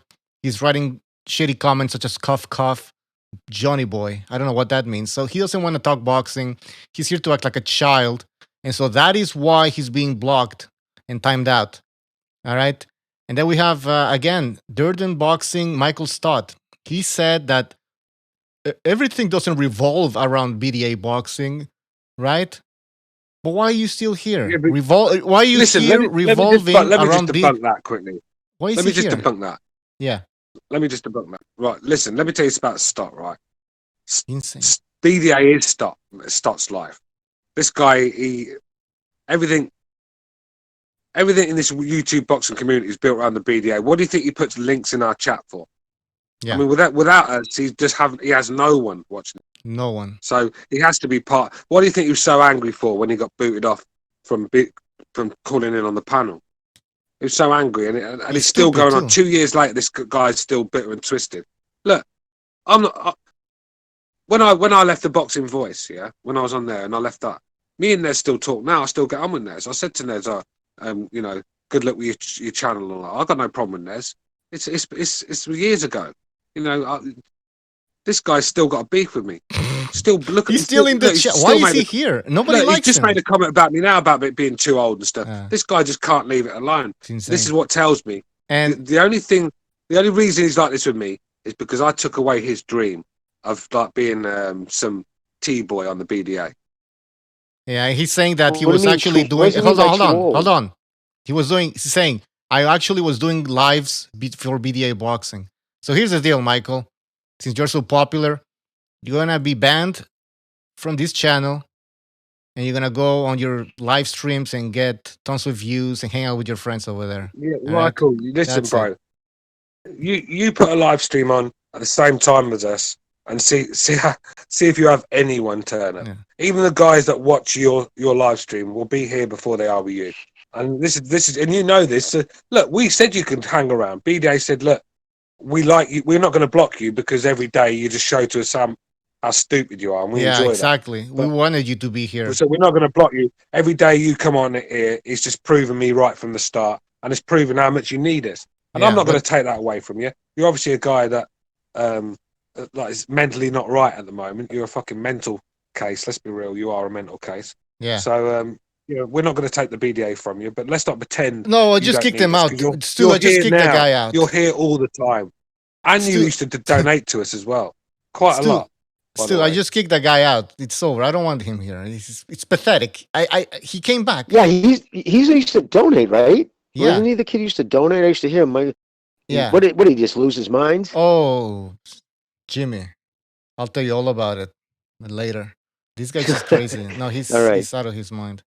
I don't want to talk about him. The fact that he just said to Stu that you're too old, that tells me right there that motherfucker doesn't know anything about boxing, because I'll tell you right now, if I go to an old gym, like an old fucking gym, I find the oldest dude sitting in there, the oldest, hottest, crunchy motherfucker, 75, 80, and I'll sit there with my ears wide open, hang on every word. I want to know the dudes who were around in the 50s who saw the shit firsthand. This is what you learn from. So if you're actually fucking, I mean, how do you, that just to me is like, you're old as Stu. Yeah. There's no college for this. It's called experience. I mean, and if you don't respect experience, you don't respect this guy. Your elders or experience. You're a dumbass. Yeah, but this guy's going on like we're gonna do the obstacle course in Full Metal Jacket and on Private Pile or something. I mean, this is a boxing fucking channel, so age and experience comes in handy when you're on these shows and you have to talk boxing in front of. Unfortunately for you, you're dreadful to listen to. Let's be real. I mean, I'd rather listen to Dolphin and Wow music than listen to you, and that's how bad you are. And BDA nailed it on the head. He said, "Look, this is not a game for you. You think you're some sort of host. I don't get why though. You're just not cut out for it, bro. So you can talk about I'm going to do a live stream. I'm going to do this. I'm going to compete with BDA. You're not going to. And that's why you're here. Yeah, I don't mean to be rude to Stott, but Stott's been giving me a lot of shit for a while now. And even mocked my accent the other day. Even mocked my accent. But I weren't the one with the fucking beard touching my toes, going Allah Akbar. Do you know what I mean? About 3 months ago. And now I'm Dillian Roof. That's how fucking fake you are, bro. At least I keep it. I'm Stu Little from 2010. You're a different character every fucking month. That's the problem. Smarty Jones in the chat says, I watched Gary Ward 1 and 2 earlier. I'm trying to change the topic. Great fights. Oh, that's cool. What about 3? 3 wasn't as good as 1 and 2. I can't recall. No, in my opinion, it wasn't. I mean, Gary was a little bit more dominant from Gary's part. My theory on that too I can tell you, and I said that going into the third fight. By then, and you could see it in the third fight, they didn't hit each other as hard. They truly loved each other by then. By then, they were really close friends, and it does matter. It does matter. And Mickey just didn't have that same killer instinct once he cares about you. You know what I mean? It's weird. I mean, they didn't like each other. Well, they didn't have anything personal, but going into that first fight, they didn't know each other really. And they beat each other into fucking like being just, they had such respect for each other. Like Arturo said after the fight when he said, man, this guy's like, he's like Jason. No matter how many times you stab him, he just keeps coming. Yeah, I wonder if it had anything to do, and obviously that both guys on their separate ways, they both had fight of the year fights or candidates. Mickey Ward had a few, and Arturo Gatti had some also. But when they did them together, they produced one or two themselves. Yeah, Mickey did three years in a row. He was in the fight of the year, 2000, 2001, and 2002. I know he was in three. I don't know if it was 3 in a year. Maybe it was 3 out of 4, but it was 3. It was obviously Ward, Gotti won. And then it was the year before at Hampton Beach. It was like 110 degrees in there too when he fought that Spanish kid. Emilius Augustus fight, is that his name? That was a good fight. That was an excellent fight. And then then he was in another one too. Sanchez, I think his last name was. I can't recall that kid's name. He was in some, and he was in like people like when I hear people like fucking Garcia and Thurman saying, "Well, I'll fight Pacquiao, the money's right." It's just like, dude, you are so not a fighter. I mean, Mickey was working full time on fucking working 40 hours a week on the top of a steamroller. It's like 120 degrees, 140 degrees, whatever on that pavement. He was doing that shit full time. Yeah, after he paid everybody off the first fight, I'm telling you right now, man, it wasn't that much money. I think he barely cracked $100,000, and he took years off his life, no doubt about it. Yeah, that fight took years off his life. He's fucked up right now. Hey, Jimmy, worse, God forbid. But do you remember when they were talking about a second fight, or was it before the third fight, that some fans or people actually were complaining about that fight taking place again because it was so unnecessary? A lot of people. Mickey lost. Actually, they didn't lose friends, but a lot of people were angry with him. They didn't want, like, dude, let it go, because he got his ear ruptured in the second fight, in the second round. That same injury that, not Wilder, where it was just a bloody ear, but a total rupture.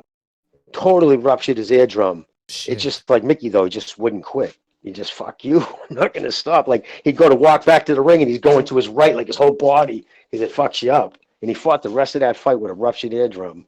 Yeah, but that was the first time I heard like that type of debate, right? About like, you know what, we know it's gonna be a war. We are trying to protect these two guys. We don't want to see them get really hurt because we know they're gonna go to war. I don't know. It was just a crazy. Yeah, no, that was including his inner family too, dude. There was people in his family didn't talk to his mother for years. It was fucked up. A lot of people didn't want that, but Mickey wanted it for his daughter. He just wanted the money. He's like, man, it's my first $1 million payday, man. Fuck, I got to. I tell you what, that Mickey Ward film was good, wasn't it? Yeah, but Jimmy said that. Yes. I wish they would have did the Gotti fight in it, though. I think that sells it short. Yeah, I think that was that bitch. His wife wouldn't let it happen, though, wasn't it? That and like Mark Wahlberg said, he's like, how are we supposed to do that? How are we supposed to make that look real? How do you know what I mean? Yeah, but still, man, have a go, man. Look at Sly. Go watch him v Clubber Lang or something. Go and do, look. You got to put Mickey Ward without the Gatti fucking trilogy. Get out of here, man. No, I know. I know it was bad. It was still good though. It was still a really good watch. I enjoyed it. I really did. But to think that the Gatti bit wasn't in there, because when I was watching it, I'm thinking, yeah, this is a bit where he fights Gatti, and it's just waiting for it to happen. It never did. I know. It ended with the green fight, right? Yeah. Well, like it's been a while since. Well, he was supposed to fight him in a sequel. There's supposed to be a second fight, but it just, because of contractual shit with the actors, it just didn't take place. Sucks, because they were going to do the. Because I used to upload documentaries, right, on my channel. I mean, this is the the early days. I used to do videos, but I used to upload some really good documentaries, like that were quite hard to find. Some of them, like and I remember uploading the Mickey Ward documentary. It's a really good one. They got taken down. Do you know why? Because of the fucking song that was in a song came on in the background for about 15, 20 seconds, and they took it down because of that. But it was a really good documentary. I can't remember what it was called, but yeah, that was a Mickey Ward one. You know that's the band, the Mighty Mighty Boston. Well, then there's the Del Fuego. No, is that other Irish band? They had that. They became really good friends with Mick. They were all at the fight and shit. I'm struggling to hear you, Jimmy. Yeah, Jimmy, something happened with your sound. Sorry, Jimmy, but Okay, you. I'll call you back. All right. It's just the volume went low. That's all.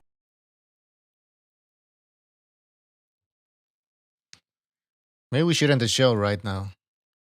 Things getting a bit. My eyes like piss holes in the snow.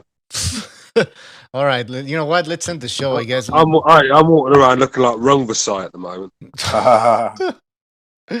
Well, is Jimmy gonna come back? Okay. By the way, fucking Jimmy's done a Jimmy Hoffa. Where's he gone? I don't know. He disappeared. Hey, Bucho, you know what I was gonna say? Who's really fucking annoying? Who? You. You don't think me? Nah, well, I don't know, maybe. Freaking, Jesus, I lost my fucking train of thought. Devin Haney. Yes. Yeah, and Teofimo Lopez called that out. He's fucking annoying as fuck. Devin Haney. You can throw in Bill Haney too as well. His father. Is there anyone fucking Teofimo Lopez doesn't want to fight? I mean, I'm surprised it ain't called Fury out yet. Do you hate that though? Some people are hating on Teofimo Lopez for. I kind of like it. I'm actually growing towards Teofimo when his dad's not in the background. I just my problems with him. I think I just don't like that fucking. But I think when you get Teofimo on his own, he seems a fucking quite a good lad, and he's definitely a good fighter, isn't he? I mean, he hits like a mule. Yeah. And he's a young kid. But you know what, Stu? Bill Haney. He's only going to get better. Devin Haney's father is pretty annoying too, because Devin Haney thinks he can beat everybody, and Bill Haney I like Devin. I actually like Devin Haney as a kid. I think he's a good kid. I think he's a great move going with Eddie Hearn. Eddie Hearn sort of moved his career to the next level, but you still got to do it in the boxing ring. And I think you gotta walk the walk. I think he brought into his. I think he brought into his hype a little bit. It don't help when Eddie Hearn's calling you the next Mayweather. I mean, Eddie Hearn needs to step back a little bit. I mean, he's going to fucking walk one of his fighters into his own oblivion one of these days. So he needs to step back with that. I mean, I think Haney started to believe his own hype and went in there, and it nearly cost him on the night. He was dreadful, weren't he? I mean, let's be real, it was a poor performance. So, yeah, I mean, you're only as good as your last fight in boxing, so that's why people have to take a step back with. Let Devin Haney grow. He's a young kid. Let him grow. Let him have the right fights at the right time. Stop talking about Lomachenko and Tank and I'm sorry, Teofimo. He's an ex-Floyd Mayweather, so there's no stopping him now. Yeah, no, but says who? I didn't say. You know, whoever says he's next Floyd, whoever says he's next Floyd, like Eddie Hearn. I mean, let's be real. Eddie Hearn's just corny as fuck. I mean, I keep saying that. Before we go, Stu, people are asking about your debate with El Jefe.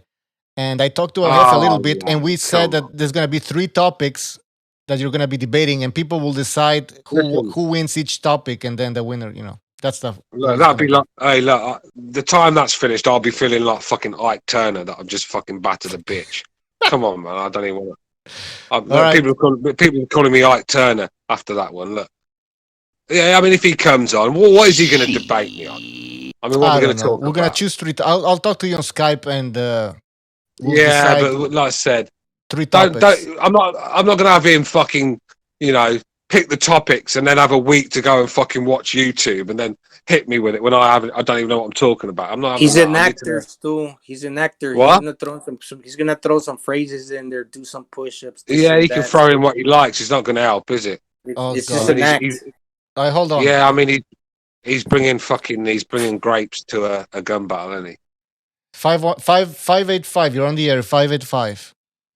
Wow. How you doing, Mr. Bucho? This is Ben. What's up, Vince? What's on your mind? Quickly, because we're gonna end the show. Yes. I would just like to say to all my fans, I miss you guys, and hopefully we get boxing soon. And Mr. Stu, your guy's going down pretty soon, okay? And recognize you will be always. What guy? I mean, can you at least whenever tell me what boxing guy comes I've out. got? You're talking about? It's like saying your guy's going down. I've got a lot of guys. Which one are you talking about? Which guy? What guy? Yes, UK's hopeful, Oh, for Mr. fuck's sake. Tyson Fury. I really do not like Mr. Tyson Fury. That Wilder fight. Oh, yeah, I wonder think why. about it every night Did before he I go beat- to sleep. It's just I can't believe he did that, guys. I'm really Yeah, upset. well, you better believe it. That's what boxing skills does. That's what happens when you go in there with a guy who's got boxing skills, who's a true born fighter, which Wilder isn't. Wilder's an athlete with an incredible right hand, and that's it. I mean, Vinny- if you can't understand why Wilder got beat like he did, then you just don't understand boxing. Because You're I running out of told you, if you're a Pepsis. BDA listener, I told you before this show. Well, I told you before the fight even started what would happen and how it would happen. Just all you have to do is listen to me. Look, Wilder's there for the taking all along. You've been fooled. You've been fooled. And look, good management, good promoting, because he had you all fooled, not me. Perfect. That's right.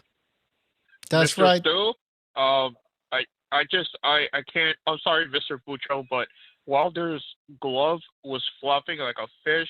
This guy had something up his sleeve, guys. I can't get this fight out of my head, and there needs to be an investigation We're not going there, Vinny. by the boxing commission. You sound like fucking Kylie Minogue. Can't get it out of your Nah, head. listen. I mean, look, get it out of your head. Because I'll tell you what, if you're suicidal now, then fuck me, you're going to be hanging off a bridge the time the third fight's over.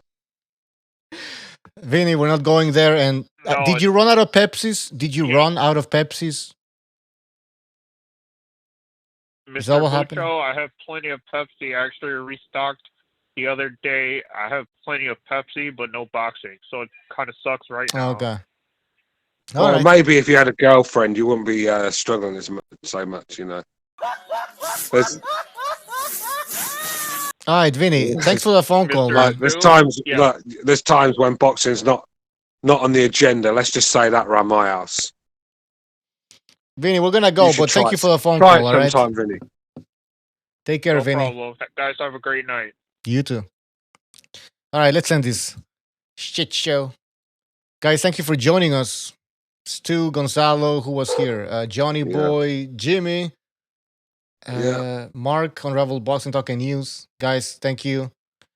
Yeah, And that means You hear my dog? You hear my dog bark in the background, Stu? Man, he's got some powerful barks. Did you hear my dog earlier? I heard him the other day. Did Yeah, did you hear earlier when the door went? Fucking nearly jumped out my skin. It's going to be the death of me, that dog. You know, when it's just sitting there all silent, next minute they just bark really loud. And like I said, they're not going to be ringing the fucking ambulance when I've had a heart attack, are they? Yeah, he raises my blood pressure, man. Like really early. Yeah, mine and all, mate. It's going to be the death of me. There's one day they're going to do that, and I ain't going to be awake to tell who's at the door. Do you know what I mean? They're going to do me, mate. Hate it. Yeah, but they protect What you. can you so- do? I'll be lost all right, without. guys. Thank you for Anyway, joining I'm us. off. I'm going to Take bed. care. Catch you later.